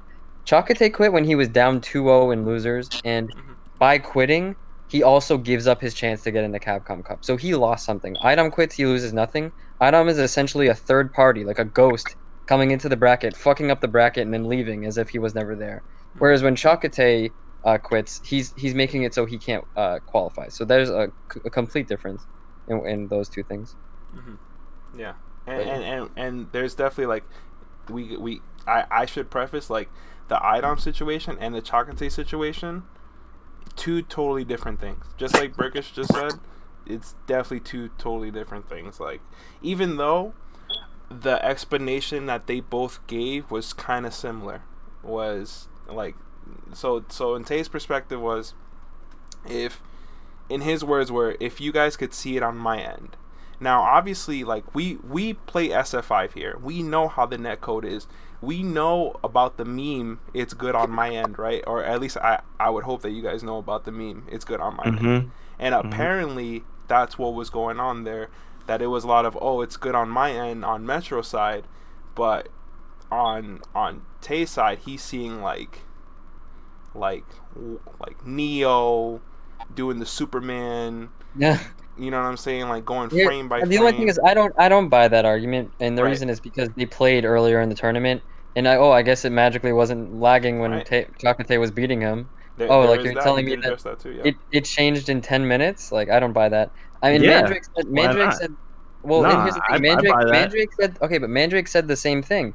He's like, Mhm. oh, it's super laggy, and then Mandrake beat him. It's like I just don't understand. It just doesn't make Right. sense to me. No. See, you're talking on the sense that like, no, you're not talking nonsense. But the thing that does happen is this game does shit the bed.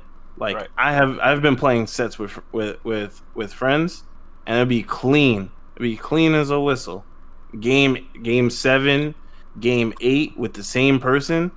Suddenly, Shits the bed. shits the bed. Okay, Yeah. This game will shit the bed. Like no, and you're right. But the thing is, okay, but here's the thing. The problem with that, we've already so basically what we proved earlier is that if Chakotay, same lag, same situation, if he was winning, he would have just said nothing. Sure, So of course. because we already proved that, right? And Yeah. the other thing is, you can ask somebody, you can ask, give me a speed test, go reset your router. Like you can stop it in midway. Right. There are But things what is you could've that done. really doing? Like, It's to try to make the connection better. It's not quitting. Like see, like I don't have a big problem with. I mean, like what Chakotay did is just like kind of poor sportsmanship. Like if you were to ask me why I think he did it, like I don't know why he did it, but if I had to guess, it's because like he was about to lose, and what he wanted to do was change the narrative rather than Chakotay lost. Would rather have everyone be mad at Metro for, having a shitty connection. And he said that's not what he wanted. Right. But like at the same time, like that's what you're effectively doing by That's quitting. what You're yeah. effectively turning the narrative that everybody hates Metro, and that's what happened.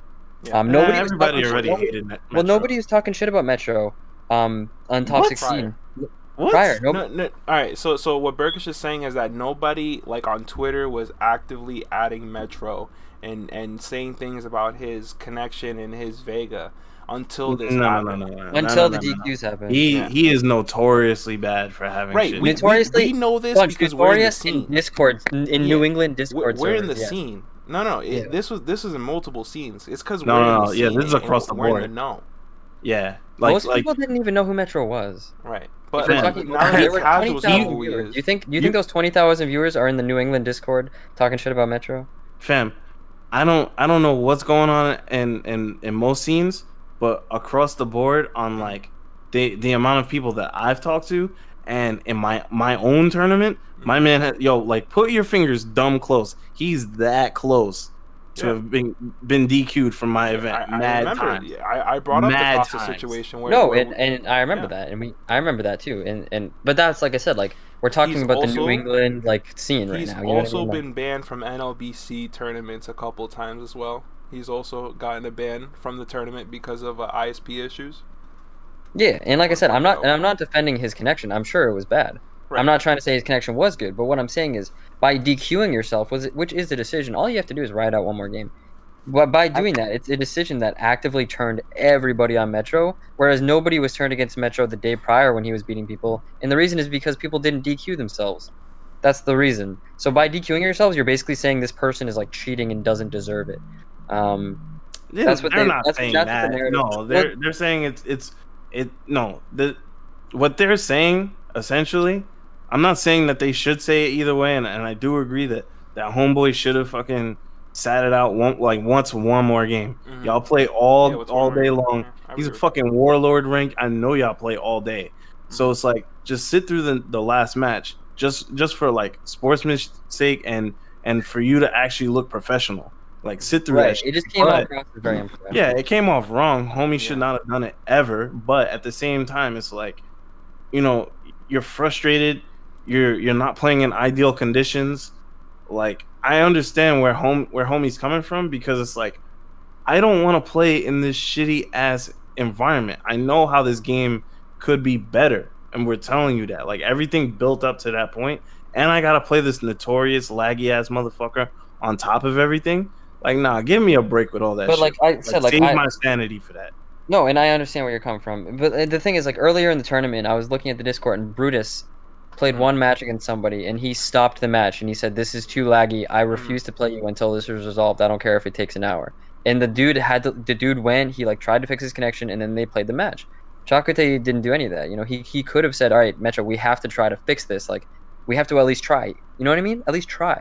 Because how many times, I can't tell you the amount of times that a match was laggy, and then we literally just went back to Battle Lounge and then hit rematch, and then it was fixed. Like, That was perfect. Yeah. yeah, you just try things. Like, just try anything. So Yeah. it's just the quitting is the poor sportsmanship.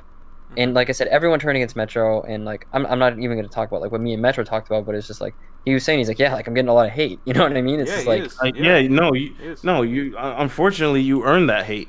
Like you unfortunately have a shitty connection with the entire world. that's not okay. But the thing is like he's allowed to play.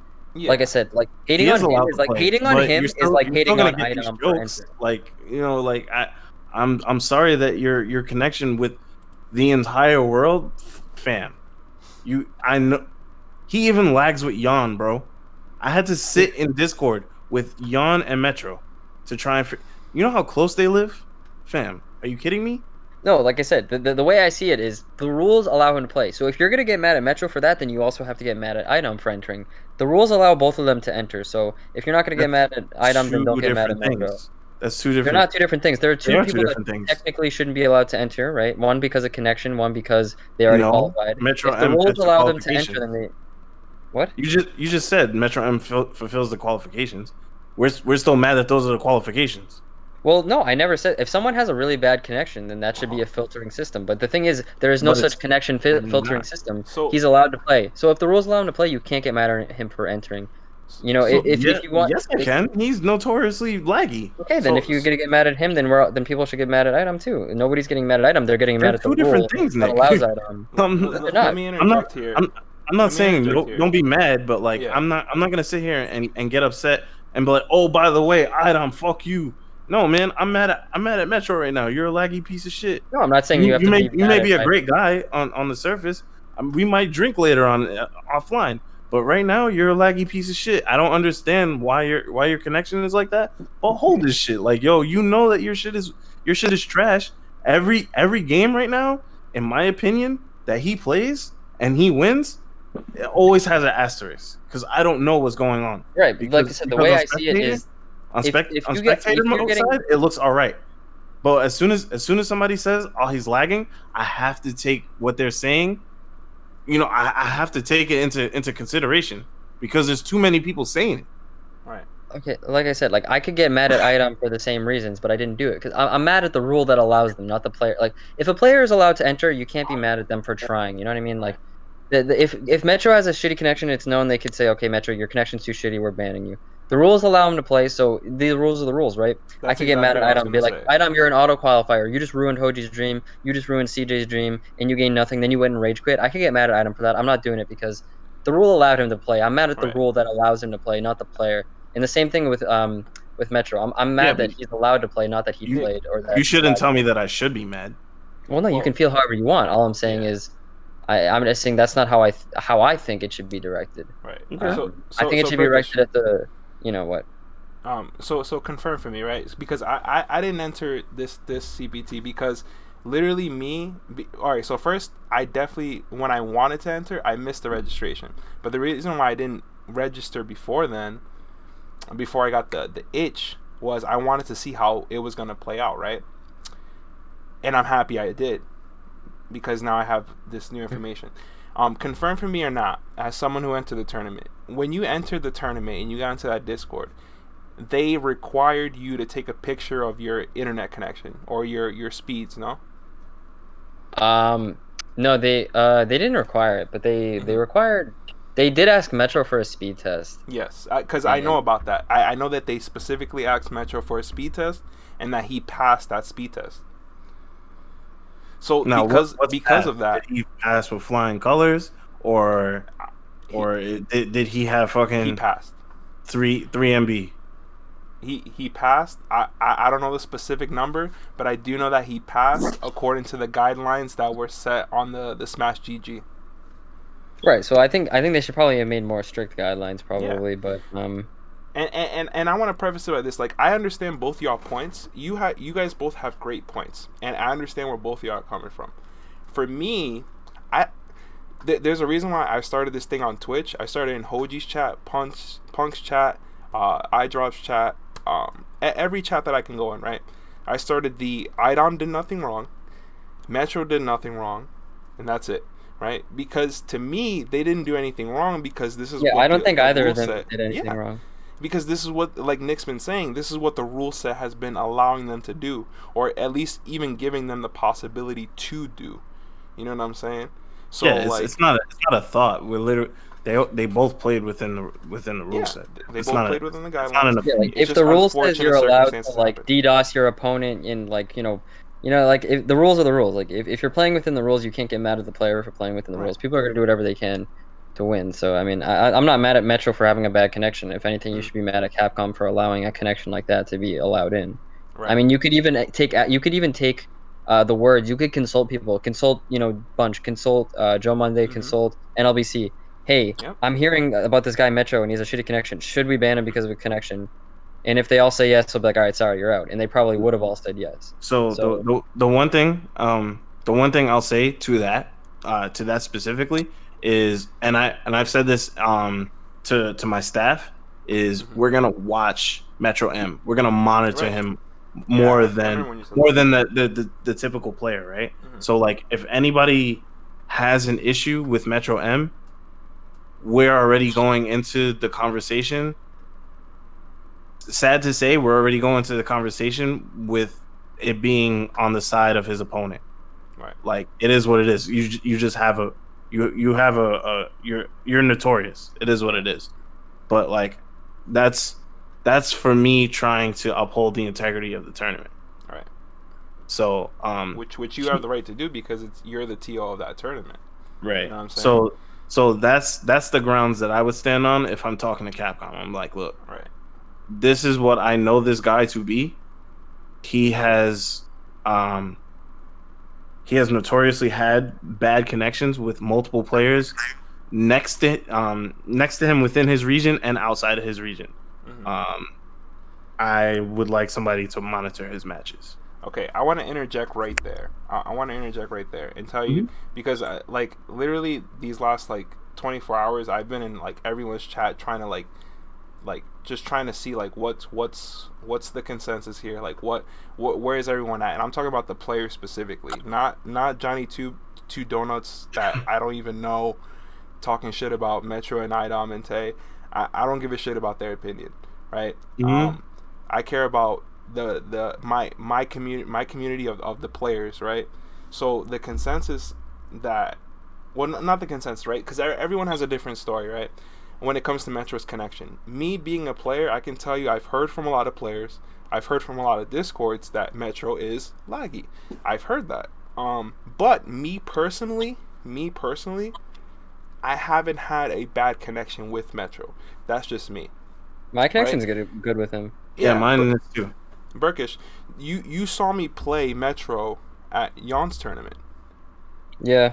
Yeah, like in that match. Played him there too. Yeah, there were stutters. I'm not gonna lie, there were stutters, but to me, it seemed like normal CFN stutters. Yeah, like when I play against Metro, it seems like no different than like anybody that's close to me. Same. Like, and I actually have a worse connection with Nail Bomb than I do Metro, which is crazy. That's weird. Yeah. I can't remember who I have a shitty connection with. I think it might actually be Gabe. Gabe, we don't have a good connection, right? Some shit like that. Not all the time, no. Yeah. Gabe, have you ever played Metro? Do you have a good connection? Yo, yeah, I've played him. Yeah, terrible. Terrible connection? Yeah, terrible. Okay, so Gabe has that one. Like, it's like you could get through the match, but it's just like it's a chore. Yeah. Yeah, there's definitely like a lot of frame drops and a lot of rollback happening around, but like you can get through it because it like chills out on certain spots, but then it'll just like bug the fuck out. Yeah, like I've heard from Matt streamers. Hoji says he has a decent connection with Metro. iDrop says he has a decent connection with Metro. So a lot of players are saying they have like a good connection with Metro. To the flip side to that coin, there's also as many streamers and as many players saying, no, I have a shit connection when it comes to me and Metro. Like, me and Metro cannot play, and this is why I have him on the blacklist, i.e. IDOM. IDOM, for a fact, had Metro on his blacklist, because I remember the day that IDOM did it on his stream. I was there. This is months ago. He had him blacklisted months ago. So Metro and IDOM historically haven't had the best connection with each other. Right, but I mean, here's the thing. Like, even Knuckledude said this. He was like, if Item wasn't auto qualified, he would not have quit there. Yeah, no, I totally. And he would have. And see that. I'd say 9 times out of 10 he would win, as well. Mhm. Because he would just pick Laura. Sure. Yeah. I think And, the conversation. he definitely wouldn't have handicapped himself at the beginning, saying I'm only gonna play Poison. I also want to I think this is kind of a not a great thing. Oh, also he would have beaten Mandrake because he doesn't lose to Urians when he picks Laura. Yeah, he's played all of us. None of us can take a single game off of him. Right. Yep. So in theory, technically, if Idom was actually trying, he would have never met up with Metro. There's a good chance. There's a good chance if Yes, Idom was right? trying his hardest that Mandrake doesn't win. There's a good chance. Yeah. And there's a huge possibility if IDOM wasn't even in the bracket to begin with, who knows how that top 8 would have played out. Right. That to me is like a key thing. Is like that top 16, that top 32, matter of fact, would have played out much differently had IDOM not been there. And this is where I came around to what Burkish was saying, to what Brian was saying. At this point, I started realizing this on Friday, what they were saying, because like I said, I was neutral. I was on both sides of the coin because I could understand both arguments. But as we got closer to Saturday, on Friday, I literally thought to myself, like, damn, IDOM's about to beat mad people to get to top 16, and these are people that could win the turn and win that qualifying spot had IDOM not been there, right? Right. So you got to feel for those people. Even though I'm not saying, like, to me, IDOM still did nothing wrong.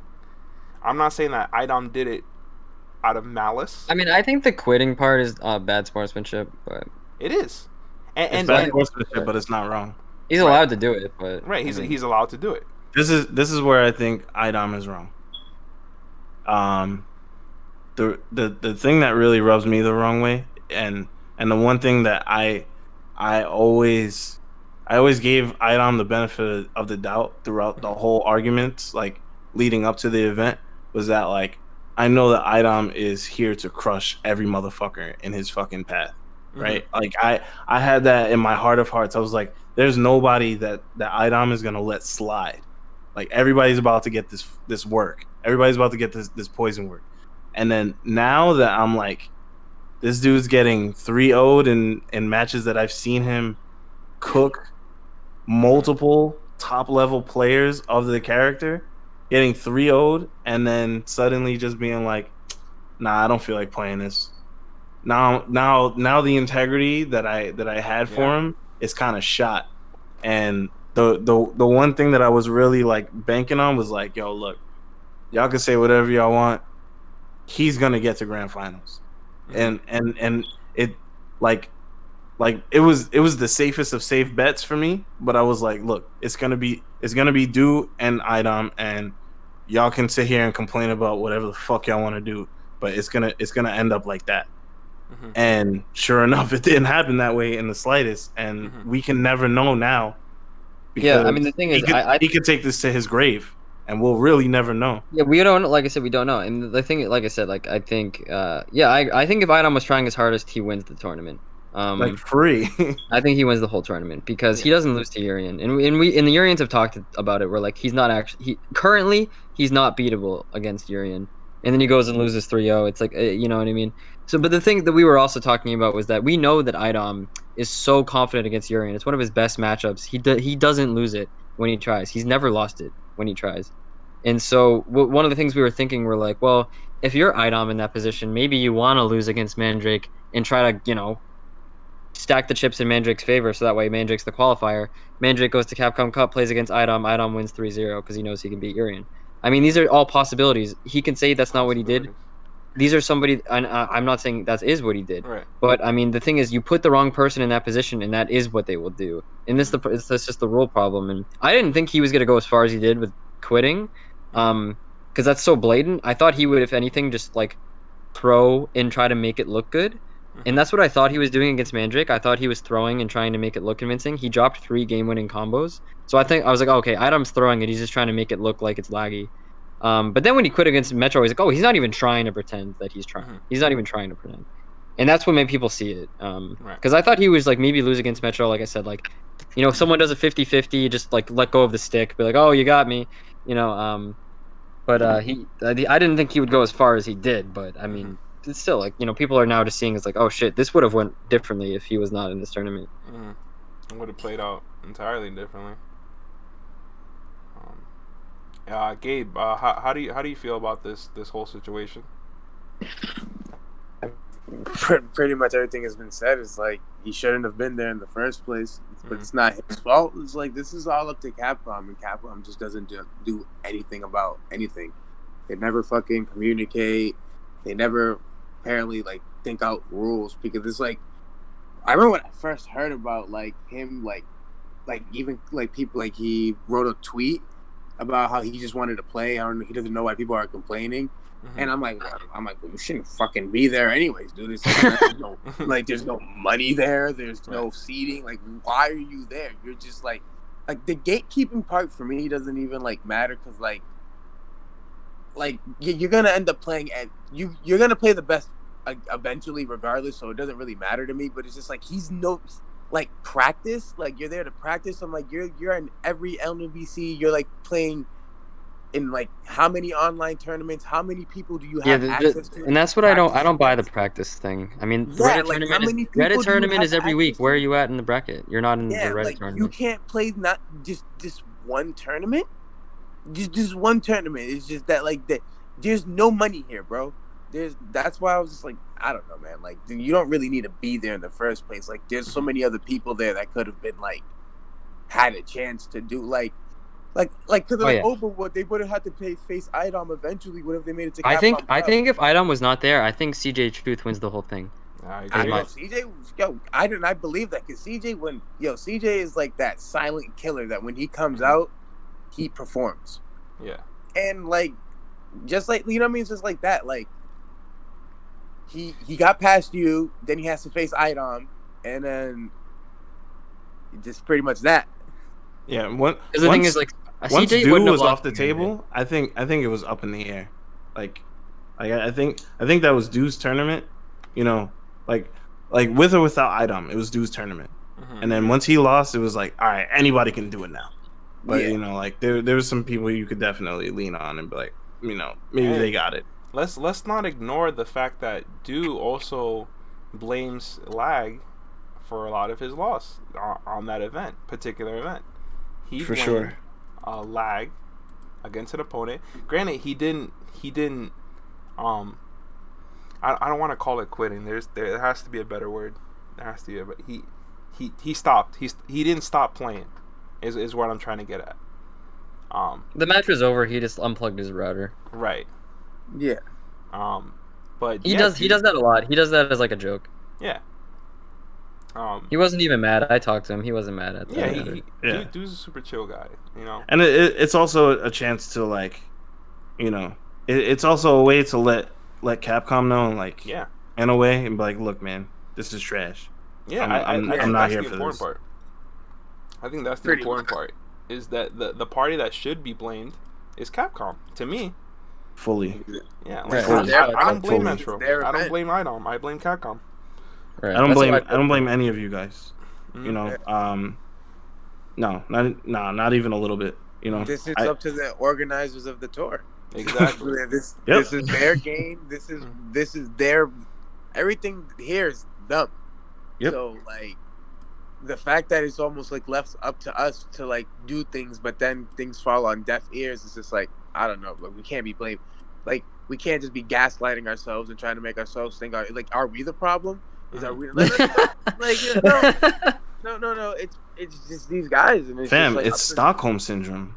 Yeah, it's literally Stockholm syndrome. I'm like, because like that's the thing that kind of like was in my head initially. I was like, yo, how come we let this shit go, and no one thinks about boycotting this shit or doing what we originally did as a community and ran our own event. Oh, bunch.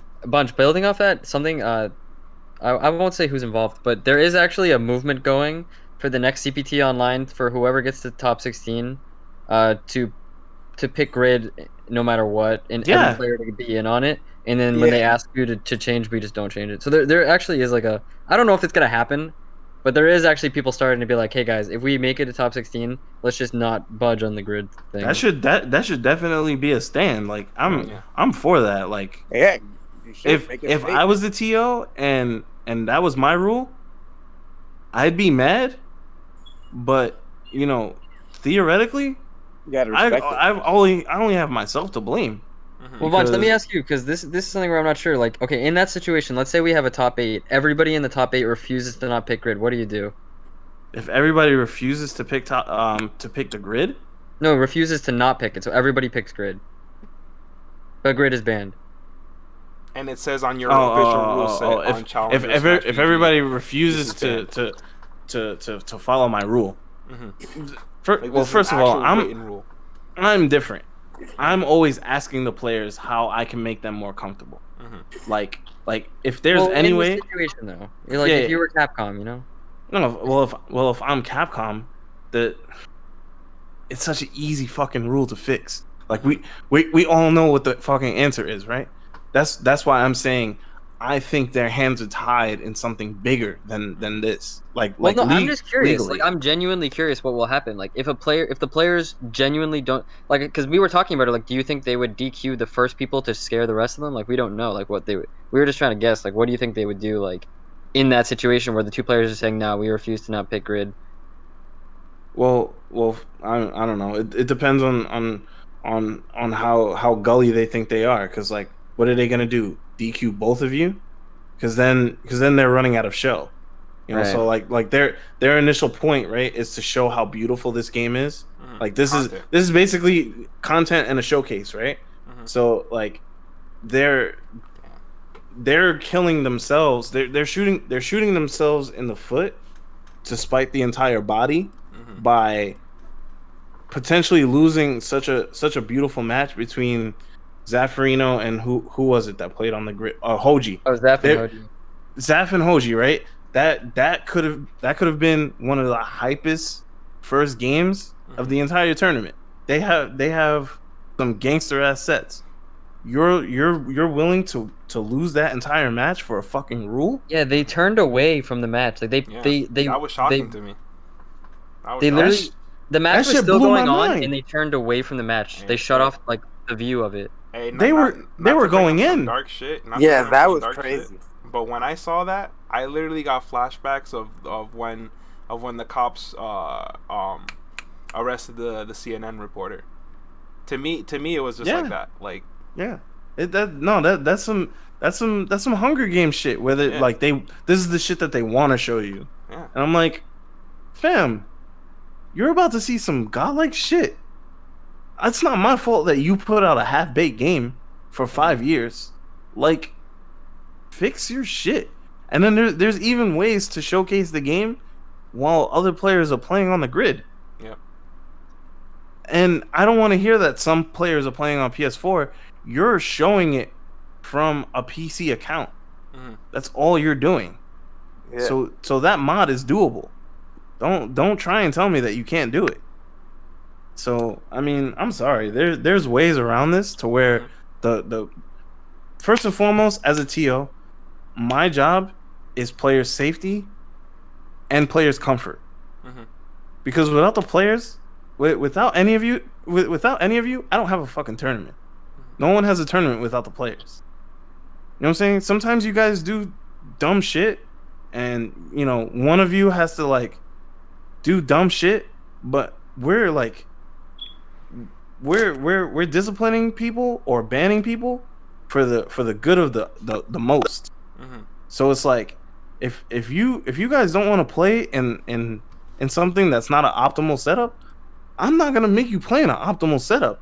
It's my fault that I didn't put you in a place where I can showcase the best part of the tournament with optimal competitive gameplay in mind. That's literally Capcom's fault. They should have thought that shit out. They should have consulted people and asked, how is it the best way possible that we can put on this show online? And the first thing to come out of anybody's mouth would have been, hey man, you gotta unban the grid, bro. like you can do whatever you want. You can tell everybody, hey, look, we're gonna unban the grid, but you still gotta pick random. And honestly, I think that's a fair compromise. It's reminding me of that meme of where like when the one guy that talks sense in the meeting and then they boot him out the window. Fam, every time I tweet about this shit, I feel like I'm about to be that guy thrown out of the window, because like I feel like somebody from like the Illuminati is gonna be watching when it's time to throw the major, and I applied for like a CPT spot or something for my tournament. I found the image here one second. I'm gonna get thrown out of the window, but honestly, I don't care. The person that suggests grid is that guy on the far right. Yeah, no, I'm gonna get smoked. I'm 100% gonna get smoked. But you know, like, I'd rather the integrity of I'd rather the integrity of the FGC stay intact, despite, you know, Capcom being tone deaf. Right. Like yeah, they make the games, but we make the community, and people need to realize that. That's excellent points there. So, not to get too further away from the subject, I'm not going to take more of you guys' time. I do want to end on a couple of talking points. Just going off of this, I think it's been a very productive conversation. And like personally, I'm when the tweet goes live of this, I'm adding Capcom fighters, because bunch, like you said, like we need to be communicating with the parties that be, and I feel like I'm definitely not just gonna scream this in the void. I'm gonna, whether it falls on deaf ears or not, I'm still gonna add Capcom fighters, because I think the communication's important. But let's just go around here. Like, what is the solution here? Let's not just talk shit. What's the solution here? It's very easy. We've been talking about solutions all podcasts. But for the person, let's just say that someone at that esports team, Capcom JP, let's just say someone's listening and they just skip. They're just skipping through the podcast. What is the concurrent solution that you guys got? I'll start with you, Nick. So like for all the rules? Yeah, or just CPT online in general. Yeah, I mean, well, so first off, unban the grid and then mod the grid to make it whatever stage you want. Easy fix. Ban the auto quals. Those are really the main two ones. There are other things to consider that I haven't thought of how to fix. Like, for example, it should not be that only first place in a 350-man tournament gets something. I don't know if they should change it so that you get money, or that maybe they change it to a point system where, like, say whoever, you know, like, for example, Metro M got second place. Maybe he gets a certain amount of points. Yeah. So that way, you know, he would equal the same amount of points as somebody that got second in the next tournament. So that way, if he gets second again, maybe he qualifies because he got points or something. I'm not saying that's what they should do, but I don't think you should have a 350-man tournament where only first place gets a prize. That doesn't make sense. Maybe money, I don't know. But those two things, like the grid thing and then the auto qual thing, and then the other thing I haven't thought of how to fix yet. But And I just want to go off that real quick. Like, I've asked players, so it's like the time we could have used the ranking system that they had a couple seasons ago, everyone hated that system. Everyone hated it. And it works in this environment, right? Or at least to me, it works in this environment. So it's kind of crazy that they're really not going to bring that back. But this is really the season that probably should have been implemented. Yo, Gabe, what's your solutions to all of this? Almaz, talk to me. Same thing with everybody's. It's as simple as, like, yeah, just unban the grid, mod the stage, just simple fixes. It's just, I don't know, man. It's ultimately up to these guys. Yo, Bunch, talk to me. All right, so look. Say what you chest. Yeah, for sure. All right, so I'm gonna start at the top. Yo, all right, so we're adding Capcom?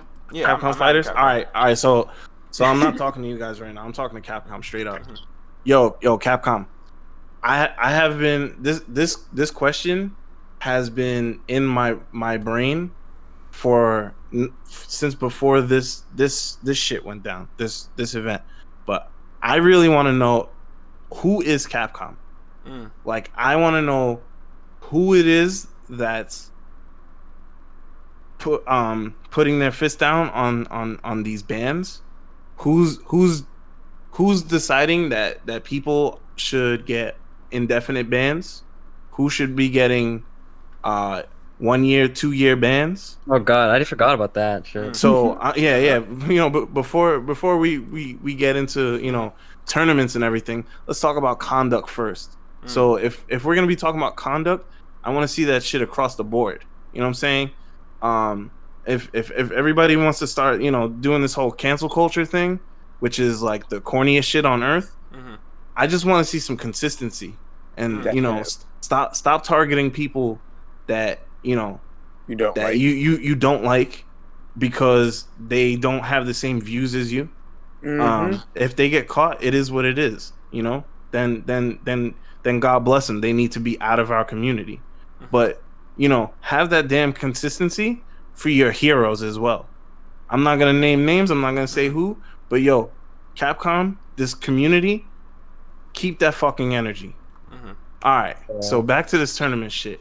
All right. So for real, I need to know who is Capcom, because who's making these rules?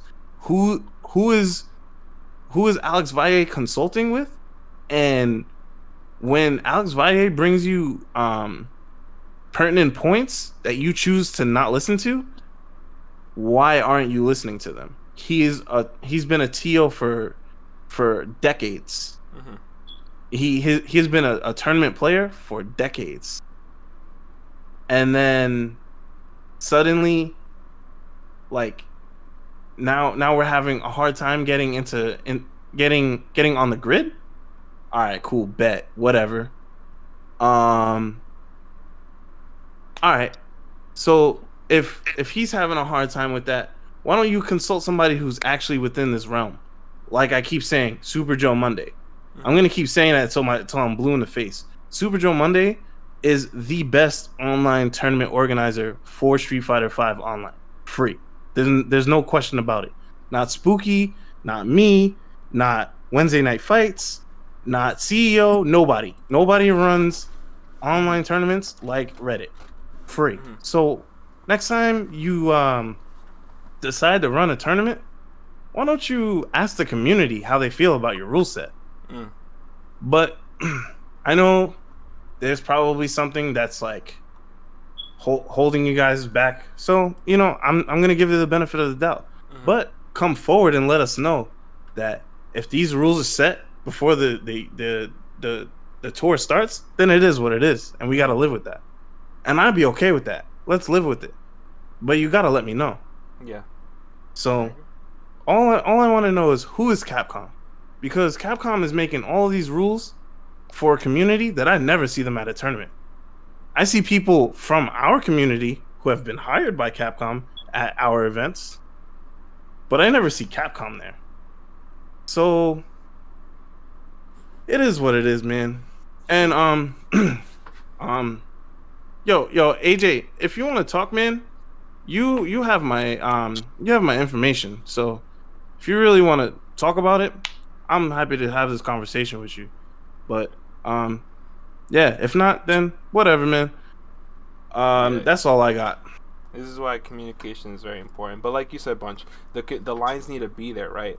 And I'll tell you from the rumblings that I'm hearing, the who's Capcom, that statement, it sounds like whoever it is that runs these CPTs, these organizers, or whatever. Hold on, I have to change my train of thought here. So it seems like whoever is Capcom in this scenario, they're not even in the States. It's like they're in a specific region, a specific country, and so maybe there's a language barrier, but we don't know that. We have plenty of multicultural people. Yes, we do in this community. So that's not an issue, and I know people will be glad to interpret wherever they need to make sure that these events run properly. Yeah. So because we've been doing this before Capcom wanted to do anything with the FGC. Like I know that's before a lot of our time, but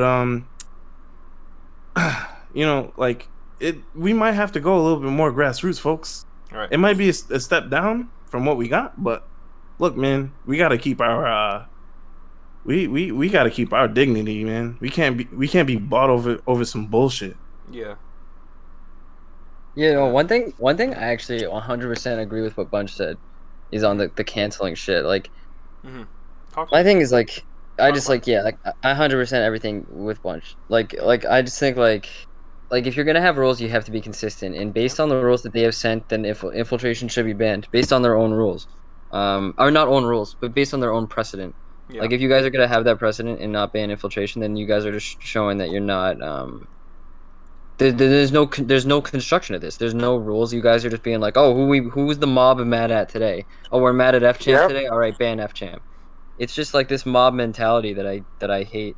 Yeah, and I hate it. And it's just like I don't think people should defend people saying shitty things. Yeah. But at the same time, you know, people can say shitty things. That doesn't make them a shitty person all the time. Maybe sometimes, but like, you know what? You know, like you gotta like really figure out what the hell like someone is saying and like, okay, is this person saying he's like insinuating violence, or is he making a shitty? Because people have to remember, a joke, no matter how shitty, is intended to make people laugh. So you have to look at the intent. You know what I mean? The intent, and so you look at what Low Tier God said. A lot of the things he said was with the intent to hurt people's feelings. Right. And no, I'm not saying that we should be so soft that, you know, like I said, like, you know, like people have hurt my feelings. I don't think they should get canceled. I'm like, all right, fuck you. Right. I mean, that's the way I look at it. I don't think anybody should be banned on any word they say unless it's inciting violence. That's how I view it. Yep. I think if you're gonna have shitty people, we should be shunning them. Shunning them, like it's like the equivalent of like you can't sit with me at lunch. Like I think those people should be shunned and not shown any attention, because you would show them attention, all it's gonna make other people do is, oh, I want to be the next famous canceled person.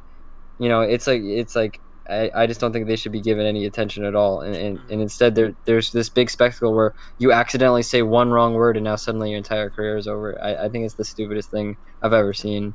I truly feel like people should not be able to walk around and say the things that they have said to some of my friends who are female and be able to sign up for the same tournaments that I can.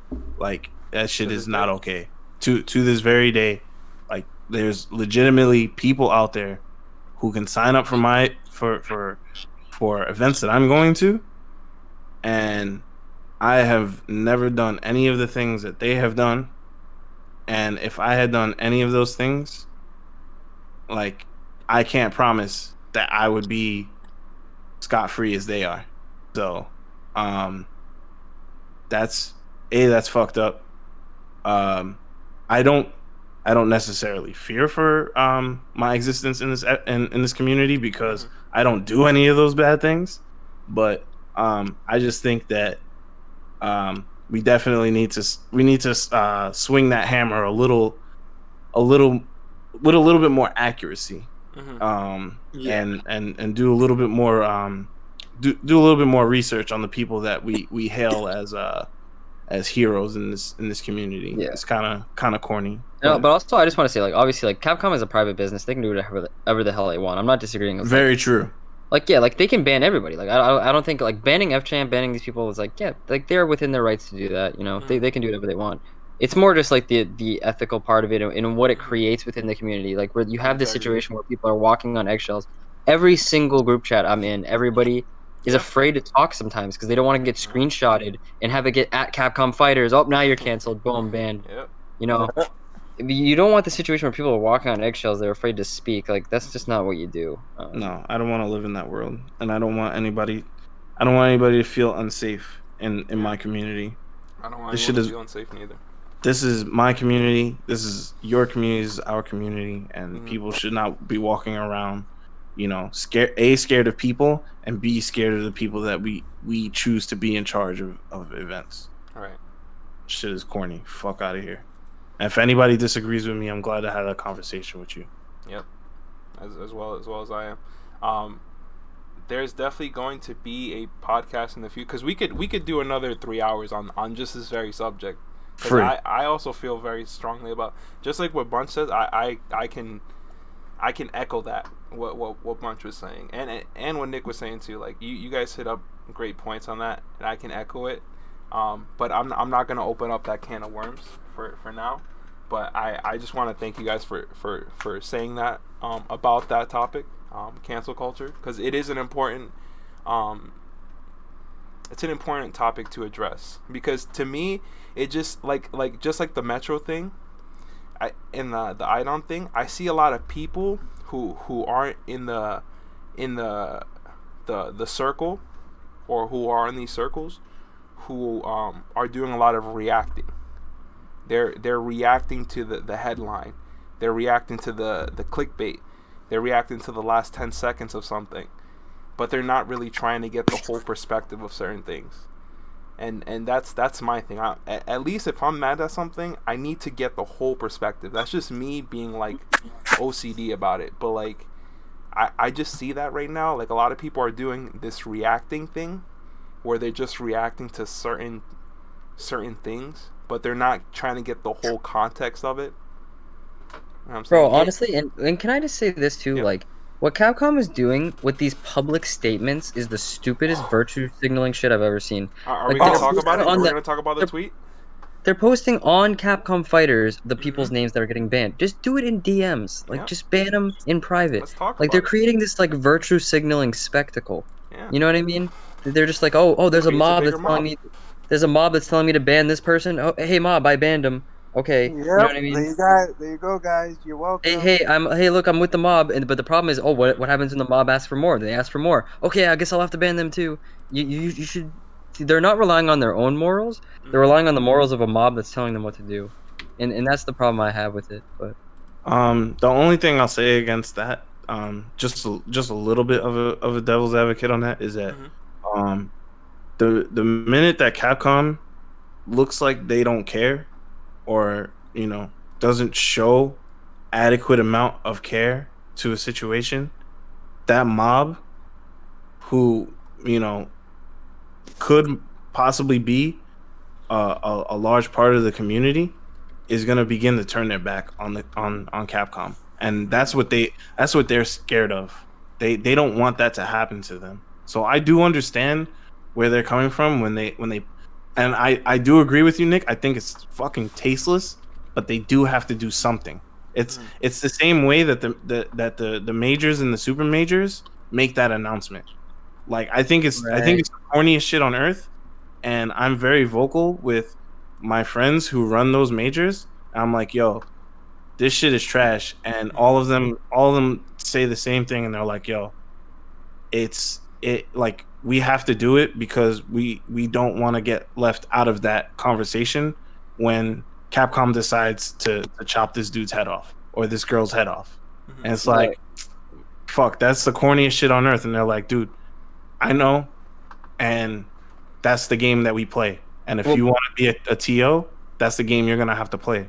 no, but and and you're right. I agree with you. I mean, the thing is like it's also kind of like when Amazon goes and tweets something to like appease people, but then boom, they go and cut your wages. It's just like it's just like showing, like the way I see it is like I play this game called Secret Hitler, and part of the thing is when you're the bad guys, you're the fascist. The way you play it is you pretend to be liberal, and then you just go and do sneaky shit when nobody's looking. Right. That's what these guys are doing. They're going on Twitter. They're pretending to be these good guys. It's like what Amazon does and shit, and it's just like. They have to appease these people because at the end of the day, it's a business, and they want to sell games. That's what they're here to do. They're here to sell us video games. Like and I agree with you, and but I think that's the problem with it is it's not just Capcom. It's a bunch of companies doing this. It's just like, and I don't know. And like I said, it's just like, are people not allowed to make mistakes anymore? Like, who even is still mad about Cereblast? Nobody is. You know what I mean? No, that shit is corny. I'm still like. I'm not sour about it. I was never sour about it because I know people that act like Sarah. Like I know people personally that think that they can act the way that Zero did, and it's okay. I'm good friends with these people, and you know, shame on me because I let them get away with the bullshit. But at the same time, it's like, fam, there's a time and a place to look professional. And if you want to do this shit as a profession, this goes to everybody that's even remotely thinking of being within this community for a means of a livelihood. Stop posting dumb shit on Twitter. I'm the worst, and I'm a hypocrite, and I need to watch what I'm talking about in a few minutes when this is a VOD. But fam, go get a group chat. Go talk amongst your friends in the privacy of your friends. Stop putting this shit Shut the fuck up. Yes. Period. Period. Say with your chest, Gabe. Yes, Gabe. Literally, shut the fuck up. Stop. Bro, Stop putting yourself in bad positions, man. I like every single time I hop on Twitter, I see people. I'm like, yo, can you imagine what would have happened if you just shut the fuck up and you just didn't want to say anything? That shit is so strong. Like, if you imagine if you were Adidas looking into the FGC, right? Imagine if you were Adidas looking into the FGC, talking about, this Daigo fella's pretty cool. This Justin Wong fella's pretty cool. This fuck F champ. And suddenly you're like, no, I don't have time for that. Yeah, and honestly, it's just like, how hard is it to just not be a douchebag? I mean, I don't know, but it's just like, it's just, and I feel for that. My bigger thing is the press. Like I said, it's not that like I said, obviously the things that Sarah said, FGM said, they're obviously bad, but they're obviously bad, and I disagree with them. But I mean, the problem is not what they did. The problem is I can already see what it's doing to everybody else, and I'm talking about the innocent people that have done nothing wrong. Even these people have to walk on eggshells because they're like, shit, everybody's getting banned for just talking now. And it becomes less and less. Oh, one person gets banned for saying a very obviously bad word. Then someone says a questionable joke. Was it racist? Was it not? Probably, but we don't know. He gets banned. And then it's just like, but then it's just like this question of like, who's next? And that's what it becomes. And now you have the people that are doing nothing wrong, afraid to speak. And that's the problem I have with it. It's not that the actions that they did are defendable, or that you can say the words they said are defendable. The problem is it trickles down to the people on the bottom who did nothing wrong to make them afraid to speak. And the bar always gets lower, where it becomes easier and easier to get banned the more people you ban. And that's the problem I have with it. But, and people like, and it gets harder for people that are actually going through that to be heard, because now it turns into like the I hate to say that this has no validity, but it does. But like the whole Me Too movement, how people were like, yeah, well, you too for real, and everybody was like, yeah, me too for real. Like, right. I'm really out here getting abused. And we're like, come on, bro, you too? Like, no, for real, these people are getting abused. It's just that you chose to be angry at this person, and now you don't have the energy to actually save people over here that have these issues. Yeah. So stop that cancel culture shit. Pay attention to people that actually need this energy. Fuck out of here. Yeah, and it accomplishes almost nothing too. Nothing, because there's somebody else that's gonna take that spot. Yeah. There's gonna be another LTG in a few years, I promise. Yeah, there's always gonna be another person. You have to have firm rules and consistent rules. Like Bunch said, like, give us consistent, firm rules, because then people can know what to follow. But the problem is there's no rules. It like I said, it creates this fear of like, oh, who's next? You know what I mean? Well, code of conduct is never gonna have clear-cut rules, because they don't want you to have clear-cut rules. They want you walking on eggshells, because now you're gonna be on your best behavior no matter what. That's what they want. So they're never gonna tell you, well, if you mumble the N-word, then it's not that big of a deal. But if you blatantly say it, then you're done, bro. Like they're never gonna give you that. Because the problem is like people were trying to get James Chen banned, and this is where it's just like it goes. It's getting too insane. Like that's that whole digging into the digging into the past. I don't know why everybody wants to be a time traveler, but everybody is a fucking time traveler now. It's not worth it. If you're watching this VOD and you're one of those people who is a time traveler, I promise you, bro, it's not even worth it. Because I promise you, if they do the same to you, and I'm talking to whoever that time traveler is, you probably get it too. You probably get canceled. Ban too. the FGC at that point, bro. Yeah. Just ban Bro, ban us everything, all. bro. Yo, you better Like, hurry up and dig on me, yo. because every day I'm looking through my memories. Every day, Yo, cleaning bro, my you- shit. Yo, you better go on MySpace too, bunch. You never know. I don't. Oh, they're gonna shit, dig I don't up all even- of Bunch's Yeah, bro. MySpace Yo, past. please don't go on my MySpace. Yo, Bro. a simple MySpace background can get you canceled these days. That's true. Yo, That's dude, like true. I want go watch one of those old Third Strike Halls of Hype and watch. Bro, like, it's just not- watch how those Americans in the arcade get. Bro. Yeah, Bro, like, it's not dude, even. It's not even saying you can do nothing wrong and almost get canceled. Like Yeah. K-Brad did. You could Go do nothing K-Brad. wrong. They He did almost nothing banned wrong? K-Brad. I was They so almost mad. got his Twitch removed. They Yeah. almost got his Twitch removed. I was don't. in I don't that even know what stream. happened. What I was happened to in him? that stream. What happened? to He him? look. He was watching the Just Woke stream. I don't know if you saw it No. when all the protesting was going on. Oh, right. Okay, there was a streamer who had every single feed of what's going on right now in the U.S. or at the time. He had every single stream. He's still going on today because there's still protests today. Obviously, there's not as much, but you know, we're watching this live. I'm watching this live. I see K-Brad. I go in there because he's watching this channel and he's having a just chatting with his people. You know what I'm saying? Just chilling, talking, letting his thoughts just flow because everyone at the it was a very thought provoking time. This is like 2 weeks ago, right? So K-Brad was just saying what he felt, and he was bringing up good points, but because he even had the audacity, and I'm speaking to the people who got on his case, because he had the audacity to speak his mind and not cater to oh my, yeah. what the mob wanted. People were instantly taken back. They were like, "Oh, you can't have this opinion. Why do you have this opinion, K-Brad? You must be evil. Oh, you think cops are good people, K-Brad? No, you're done now." That's I literally saw it happen in front of my eyes. Yo, if you're not if 1,000% anybody's in here that was side- watching that, I think cops are good people too. My Yeah. father's a cop. My brother's a cop. I have friends that are cops to this We day. said it on from the high show school. when Pump was on and Kevin. We said it on the show. Like, come on, man. And I said why? Because you have to be able to look at. We even said it today with the whole Metro IDOM thing, with everything we've been talking about. You have to be able to look at things from every side. You know what I'm saying? Yo, Can't just react to that ACAB thing needs to go. Yeah. That shit is bad, bro. And like I said, it's just I think it would be better if nobody got banned for words, and I don't care how bad the words That get. shit at your house. This is That- just my opinion, and my opinion could maybe change, Okay. but like, I think it's better for everybody if nobody is allowed to get banned for words, unless those words are "I'm going to hurt you." Yeah.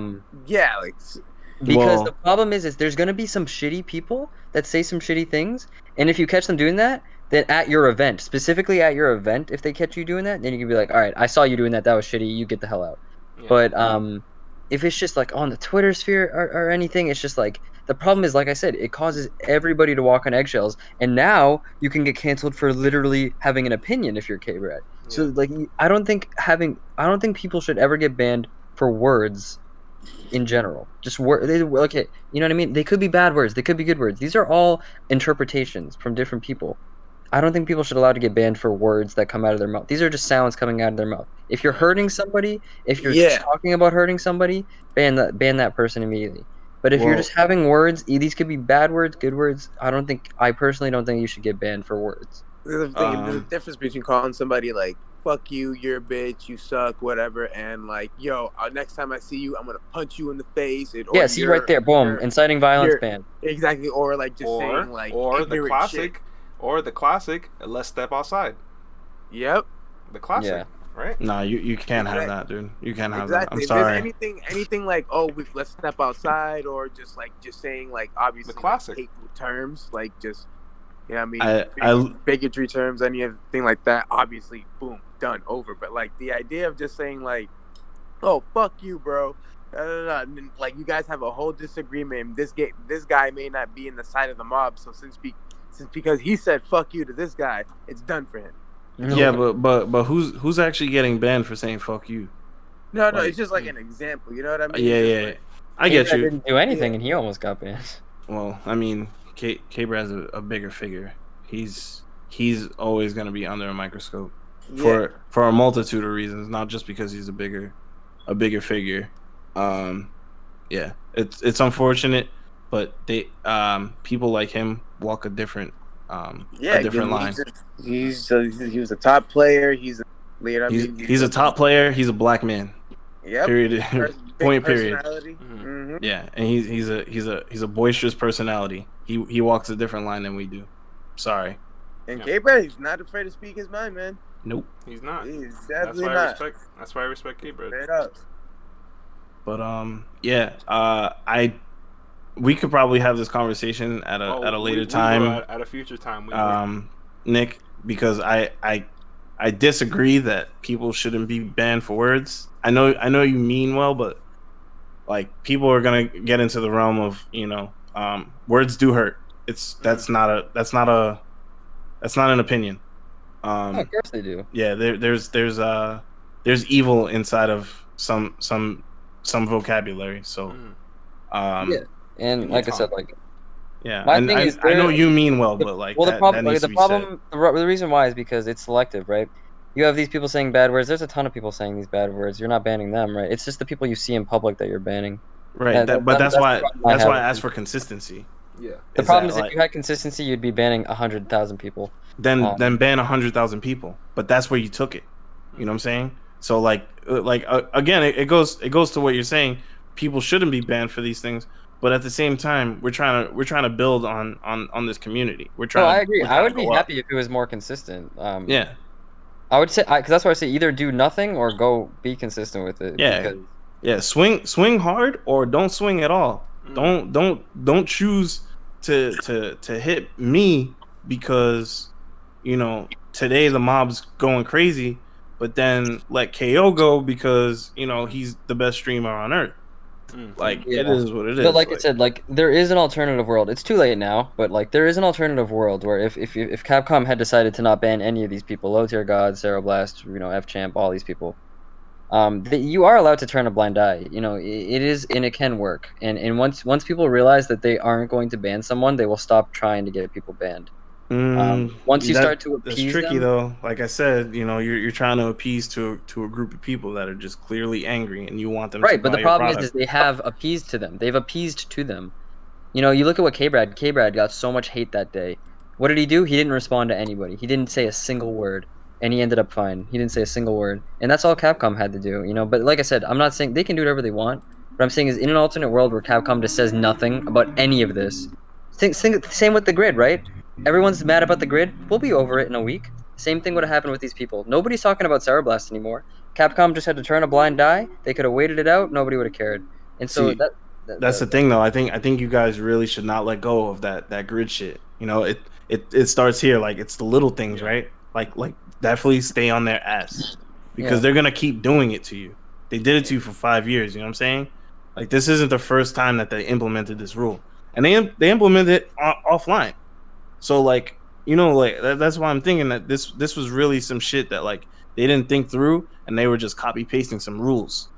Because it's like it worked offline. Why won't it work online? Our game is perfect in their eyes. Right. So it's like stay on that ass. The only reason I argue for that is because like I also with Bunch just want consistency, and the only consistent way I can see in my mind is banning 0 people. That's the only thing I can think of, just because I want consistency. That's the only thing I can imagine. But yeah, the community needs to do better at governing itself. Stop asking Capcom to govern for you.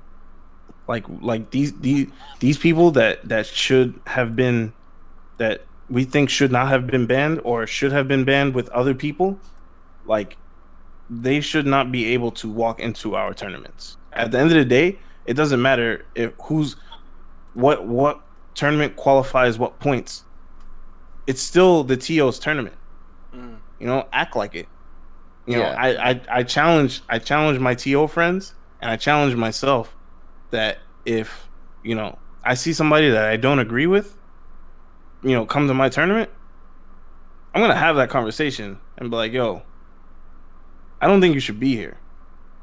Oh yeah. And I also, and when I say ban 0 people, I didn't mean actually ban. Like if someone's cheating, you can ban them. But I just meant more. No, I know. We're talking more lines of conduct. Yeah, like we're not even getting into like gameplay and rules. Yeah, it's like where do you draw the line with conduct? And it's like fishy, but Conduct is a gray line that you always want to have kind of blurry in positions like organizing and actually being a company. But yeah, it is one area in which I think turning a blind eye can be a good thing. But that's just my opinion. So I do want to say that I can't wait. I have this on my docket actually for the upcoming weeks to have this topic explored in full. But any last thoughts on this? I want to get this topic out of the way because I do have you guys here for an extended amount of time. I want to end this on a positive note because we have been talking about a lot of. And any last thoughts about the cancel culture? Nah, man, I beat the fuck out of this horse already, man. No, Let's go. Yo, don't be a loser. Yeah. And if you got words, come see me. Yeah, like I think in general, I guess all I would say is like, just try to be a good person. Because it just makes it easier for everybody. But yeah, I mean it's an interesting topic for sure. Yeah, it is. I can't wait to talk about it more. Sure. Yeah. Because it's like you have like a moral battle where it's like I don't agree with what they said, but it's just like where do you draw the line? I don't know, but Yeah, best I can say is like just because you don't want somebody doesn't mean that you have to try and get their whole life ruined. And shutting the fuck up could also get you really far in life, guys. Yeah. So do that too. Practice just shutting up. And like sometimes you can have an opinion, but sometimes you know what? You don't need to say it. It just does not need to be heard. Sometimes they don't need to hear it. Yep. Your people don't need to hear it sometimes. Hey, like even if it's not a bad opinion, and it's like I get what you're saying. It's like you man, if you would shut up, way better position right now. Yeah. Yeah, a lot of people just practice just shutting the fuck up. Definitely. Yeah. All right, so thank you guys for bringing up excellent points on that topic. I do want to end on a great note. I want to end on a more positive note because we have been talking about a lot of teams. Our very own Burkish, the guy that's like right on my right. Nope, this is my left because my camera's inverted. This guy right here, he entered online CPT and he made top 8. Which, like, even though it was surrounded by all this lasting controversy on top 3, our boy still made top 8. So congratulations, Burkish, for making top 8 CBT Online East. Good shit, despite all the drama. But yeah, I think you need to be congratulated on that because either way, like a lot of players have been saying this. That was a very stacked East Coast bracket, regardless. Even though it had 350. Yeah, it was super stacked. You know what I mean? And basically, the cream that rises usually in NLBC was at the top of this event as well. How did you feel, Nick, going into the event, and how did you feel about your matches overall? Going in, I didn't prepare for it at all because I like with most people find this whole CPT Online thing to be a joke due to the rules. And so I didn't want to prepare for it because I thought it's impossible to prepare for, like, you know, it's like what happened to Knuckledoo, right, with Kacheksik. Like, you can't prepare for that. There's no preparing you can do for that. So I thought it would be better if I didn't prepare for it at all and just tried my best the day of. And the day of came and I played really well in all my matches. And that's really all it was, is I just had a good day and things kind of like worked out and I was able to play good. Something kind of similar happened like at last year. I got second place on the CPT Online as well, and that was another thing where I didn't prepare for it. I don't prepare for the online tournaments because I don't find it's easy to prepare, except for the CSL one. I prepared for that, but in general, I find it hard to prepare for online tournaments. So I just kind of go with the flow and just try my hardest, and it worked out this time. So that's what's up. That CJ match. You actually played that really well, but I've been watching CJ play because, like, ever since I got into the scene and started traveling to majors, CJ was, like, one of the people that I kind of met, like, 2017 I met him? 2017? He's always been, like, a chill dude, but I'm a big fan of his play. But seeing you two play, you actually was, like, in there. Dude, like, yeah, CJ, because I had never played CJ, so I didn't know what to expect. And I can tell you right now, like, that dude stayed up all night studying Yuri and shit. And I did not do the same. I did not do the same for Cammy shit. But I had never played CJ, and one thing I didn't know that I actually found out from I think Big Bird later on, he was just like, "Bro, didn't you know you can't jump on CJ?" And this is Yeah, like a meme where people say you Yeah, can't you jump can't on jump meme. on that kid. He has always had one of the best anti-air games. And I had never heard these things. Okay, so the thing is, against Cammy, there's a strategy that most people use, which is you jump at the farthest possible distance and press a button. And the reason you do this is because Cammies will try to anti-air you with the back strong. And what you do is when you do that, the back strong whiffs, and then you can hit her. And this works against every Cammy. I did it against NuckleDoo. I had played NuckleDoo the day before, and I beat him you beat with NuckleDoo, Cammy. Cammy. I play against CJ. When I jump at that angle, he DPs. Yep. When I don't jump at that angle, he does back strong. So this is just something that I learned by playing him that I just wouldn't have known. Now I know if I play him again, but Yep. It's clear that he was just more ready for me, so it's okay. Yep. Yeah. That either way, to me, that was a highlight set. I think for both. Because you were definitely landing some stuff. There was some drops there, but I think. Oh yeah, I almost got up 2 games at one point. But You did. He definitely played it well. Yeah. But CJ, the reputation that I know CJ with from seeing him play all these years, he is at number 1. He is an Akuma killer, and he is also a Urian killer. So sorry I didn't tell you ahead of time. Yeah, it's all good, man. Yeah. But yeah, anyone else have some comments about CPT Online East? Any favorite matches or moments? Any players you want to highlight? Besides our very own Burkish? I didn't really even watch it. That's fair. Yeah, I had to take a nap before I had to drive back from New York. So I watched the VOD. Shout out to Mandrake. Mandrake fucking killed it. Yeah, Mandrake killed it for sure. Shout out to Mandrake. Yo, yeah. When are we gonna start talking about how Urian is a cheap piece of shit character? I never said he wasn't, man. I mean, because y'all had a lot of energy for Karen last year. I'm just saying. I didn't. You know what? I actually didn't have a lot. You had energy for Karen. Gabe had the most energy for Karen. I have energy for Karen right now. I'll talk that shit. Okay, Bunch. Who won Blink? Who won Urian. Blink All Stars West Coast? You're not gonna hear nothing The best about Street Fighter Urian player because- in the world. What character did he play? Whatever he wanted, because he would have did it with anybody else too. Alex. He would have done it with Alex. If he wanted to. I don't You think buy he that. couldn't? No, of course he couldn't. No. You like over his Alex? If I played Punk, I would 10-0 him if he played Alex. I think if Punk were to play Akuma, that the result would also be different. How much? He would have made How top much? Like, 3. there are limits. How much? But I think Punk definitely. I agree with Bunch that Punk is not to me like a Karen main, but like he's the one that makes that character look the best. Is he the best Karen statistically? Free. I think so. Is he Free. is he locked? Is he locked to Karen? No. No, neither is Bonchan. Bonchan's not the best Karen though. True. That's But, not the point of Nick's trying to make I right still now. think Karen is a strong character. I still think Karen's a strong character. She's, I think she's I very think the strong. consensus among the I players don't think that she's Karen's a top strong 3, but I She's think no she's Urian. super strong. She's not. Nah, Urian. she's- no Urian. She's good, but she's not what she used to be. But she can still. Her game plan is still kind of the same. Yeah. She just doesn't get it as often as she could before. Yeah. Oh, so you're saying she has to win neutral more in a game that sometimes you can just Skip ignore neutral? Bro, her crouching medium kick is a rocket launcher. Ah, man. got it. Her crouching medium kick Got is it. a rocket launcher. I'm Thank crouching you, medium thank kick you. 1 bar. Thank you. Yo, that shit was OD, man.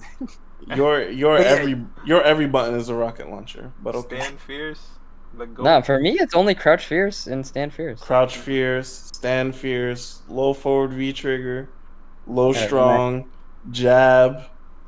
My jab is not a rocket launcher. Man. So you can't do jab EX headbutt? I could do that if I'm point blank in your face. Oh, okay. It doesn't even do that much damage though. Can Karen do jab EX Tenko? All of Urian's damage comes from Jab fierce. EX Tango is a waste of I need to time. hit you with a crouch fierce or else I'm not doing damage. That's why I tell people you're still carrying me into the corner.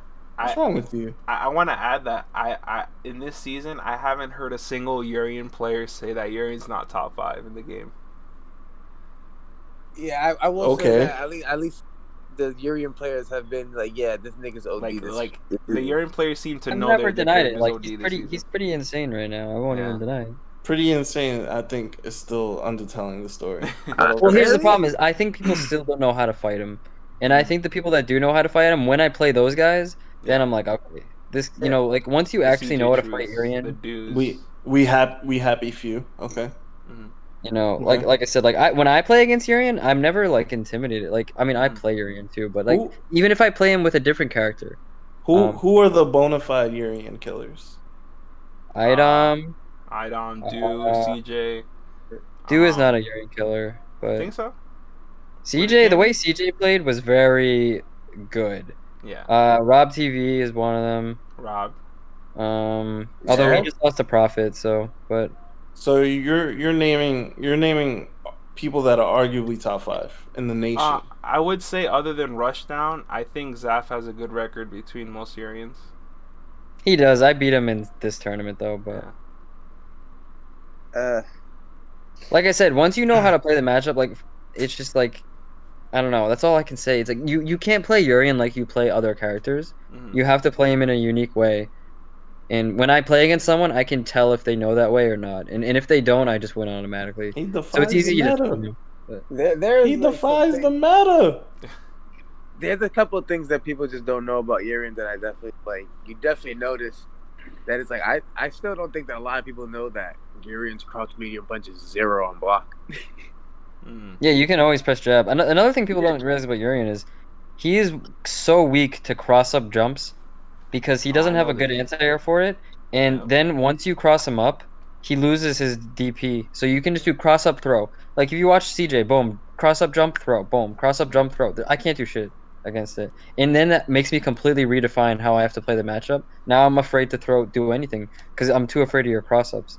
So it's like that is, you know, like one thing. Another thing is like people don't realize it's like Urian's a charge character. He has to hold back. People think they have to go to Urian. No, Urian wants you to come to him, so you want Urian to go to you, because now I lose my charge, and then what I have, crouch, medium kick, fireball, I lose all my damage.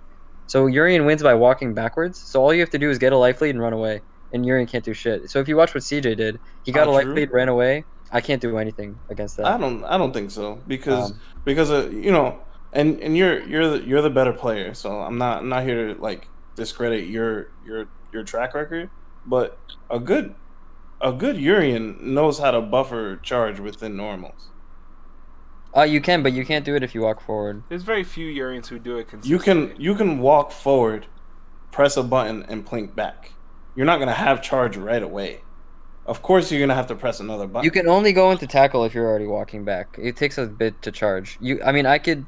I stand fierce I could do, but the problem is that stand fierce is not a good button to use if you're Urian. If you go up against any good player, charge fierce is it's a scrub killer. So if you don't know what you're doing, charge fierce will just kill you. But if you know what you're doing, charge fierce becomes less and less useful. Because ever since the nerfs to it, the top players have definitely like they're not letting that button fly anymore. Yeah. Like against good players, I use it almost 0 times. And that's the only button that you can charge with walking forward, but. And like you did bring up a good point about like having to fight, using the cross up to fight him, so you lose the charge time. I never really thought about it like that. I'm like, yeah, because then most times on wake up, like a Urian will like if he thinks you're gonna fucking grab you, like if he thinks you're gonna grab, he might as well just do headbutt. But if you take that out completely with the cross up, that does makes them think about that a little more, because it takes away that option that they're kind of used to. Probably. Yeah, because if you block a cross up, that means you lost your charge. You know he doesn't have charge. So now it's just like, damn, I'm not used to like really like having to deal with the grab this often. This is a new thing, and that can throw people off. And also crouch fierce. Everyone's afraid to crouch fierce. Urian can't crouch fierce a cross up. Yeah, it only happens ever like on like the weirdest like hitbox interaction. Yeah. And you might think, oh, like this Urian has no options. Urian has options against it, but it makes me completely rethink how I have to play the matchup now. And now now you're in the mental advantage, because now I'm thinking, oh shit, when's he gonna go for this cross up? You know, because it's such a good strategy against Urian. Like there was a time where I played against Prophet, and he's caught onto it now. But I would literally just jump at him like a million times, and I would beat him because I was like, I know that Urian is weak to cross-up jumps, so I would just jump like 20 times. Because if you're not ready, if you're not looking for it, Urian just gets destroyed by cross-ups. Yeah. Thank you for that point, Nick. I just want to say I have studied this character to have some of those points that Nick just brought up like pointed out to me. I still hate the character, but the more you know, ladies and gentlemen. Well, what about we're not here to do No, the talk about it. dissection. Who you gonna say? No, what about okay? So you're getting crossed up, right? Yeah. All right, so it's Cammy, right? You're getting crossed up by jump leg kick. Yeah. So why not dash away? Yeah, that's one of the options. But Yeah. it's an not option, easy to but do on reaction. It's an option in the rock paper scissors game. Sure. Against Cammy, it's rock paper scissors. Because she could also dive kick. She could. Yeah, I was just gonna say that, and then that's a full free combo right there. Yeah. I'd rather take the flip. And also, if a Cammy jumps and I dash under, at the cross up angle, I won't be near her enough to hit her. No, you don't want to be near her. You would just want to reset neutral. Yeah, like I said, you want her away from you as much as you want her. She wants to be like on top of you. Yeah, no, like I said, that's a good option. I'm just saying, realistically, when you're playing the neutral, eventually she's gonna get a jump in, because she's gonna get you so focused in on the neutral. Yeah, because Urian can never jump a Cammy, no matter what. No matter the angle, can never jump a Cammy. I mean, against CJ especially, but Cammy has angles where she can jump at Urian. So once she controls you in the neutral enough and gets you focused on buttons, boom, cross up, jump, throw, life lead, run away. Once she runs away, I have to go to her, boom, lose my charge. Even if I hit her, I get one poke. I don't get any damage out of it. So it's just like these are the strategies that you have to play against Urian. And especially if she already has you used to her dive kick game, you're not gonna even want to think about trying to dash. Yeah, like exactly. And then the jump comes, and you're like, "Oh shit! Wait a minute, that's a cross." Oh, the mix up. See what Gabe just scrolled. That's my thought process while I'm playing CJ. Like, oh shit! Wait a minute, fuck. Yeah, you're like, wait. Oh no, I was supposed to dash this jump. Wait. Yeah, yo. I want to thank you guys for coming in to the talk show today and speaking your truths, speaking what you have in your chest. I want to thank y'all for being honest and saying it with your chest, because to me that's very important. I would say like I do censor myself a lot, but like I really think that saying it with your chest is like super important. Like, yeah, definitely. Like, and especially like when it comes to these times, like. It's I think the players should tell Capcom this isn't just a Street Fighter V thing. This is things that have been happening since forever. And I'm new. I came in Street Fighter V, but I know that you guys have been going through this even before Street Fighter V. So this is just a system that just needs some editing. It needs some tweaking, and I think it's fair to even call for that. So I want to thank you guys to adding on to that. I will for sure at Capcom Fighters when I put the VOD up for this. Sure. Any closing thoughts you guys have in general? And I don't want to keep having this conversation. Like I actually want like things to get fixed. That's fair. I feel like these are simple things that we're asking for. Mm-hmm. That's all I got. I'm out of here. Thanks, K.O. Yeah, thanks. Thanks for hosting this, by the way. Yo, no problem. Thank you guys so much for coming. I appreciate it. For sure. All right, peace. Yeah. Peace out. Peace, guys. All right, let me put on the music. A lot of great points talked about today. Shout outs to Ochakate, by the way. I'm in support of Ochakate. He's a friend of mine, so we might have disagreements on what happened on last night's event, but I totally understand where he's coming from. So that's all I'll say about that, man. As a competitor, it doesn't make it right. He knows that. He knows that. So just want to make sure that that's addressed, because I want this week is in the comment section below. I want you guys to also add your 2 cents. I want to hear what the people have to say about the subjects covered on today's video. I'll be replying to as many comments as I can. Yo, I appreciate all you guys for tuning in. Like I said, new episodes. I'm not sure if I want to keep it on a Sunday. The reason why I did Monday is because I wanted time to digest the CPT. I didn't want to. That's something I touched on in the show. I don't want to be the type of person to just react anymore to shit. I don't want to just react. I want to react to Street Fighter 5. I want to like learn all sides of an argument before I base an opinion. That's where we're at there. Yeah, I didn't want the reaction take by doing an episode yesterday. So if the situation calls for it, I'll do it on a Monday. If not, I'll do it on Sundays. But we will get a schedule later. I'm just gonna stick it to Sunday, Monday for Twitch, and then the VOD will be up by Wednesday or Tuesday on YouTube. Next week, I'm gonna plan the commentator podcast. So next week should be Monkey Business, Brad Muse, and I'll get a couple other commentators in there. YouTube/KO the Poet. You can find me at twitch.tv/KO the Poet, at twitter.com @KO the Poet 1. Thank you guys so much, and I will see you next week for another episode of K.O.Radio. This is the K.O. show.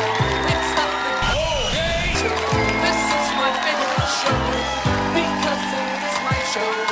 If this was your show, you'd probably like it more than I did. That's just the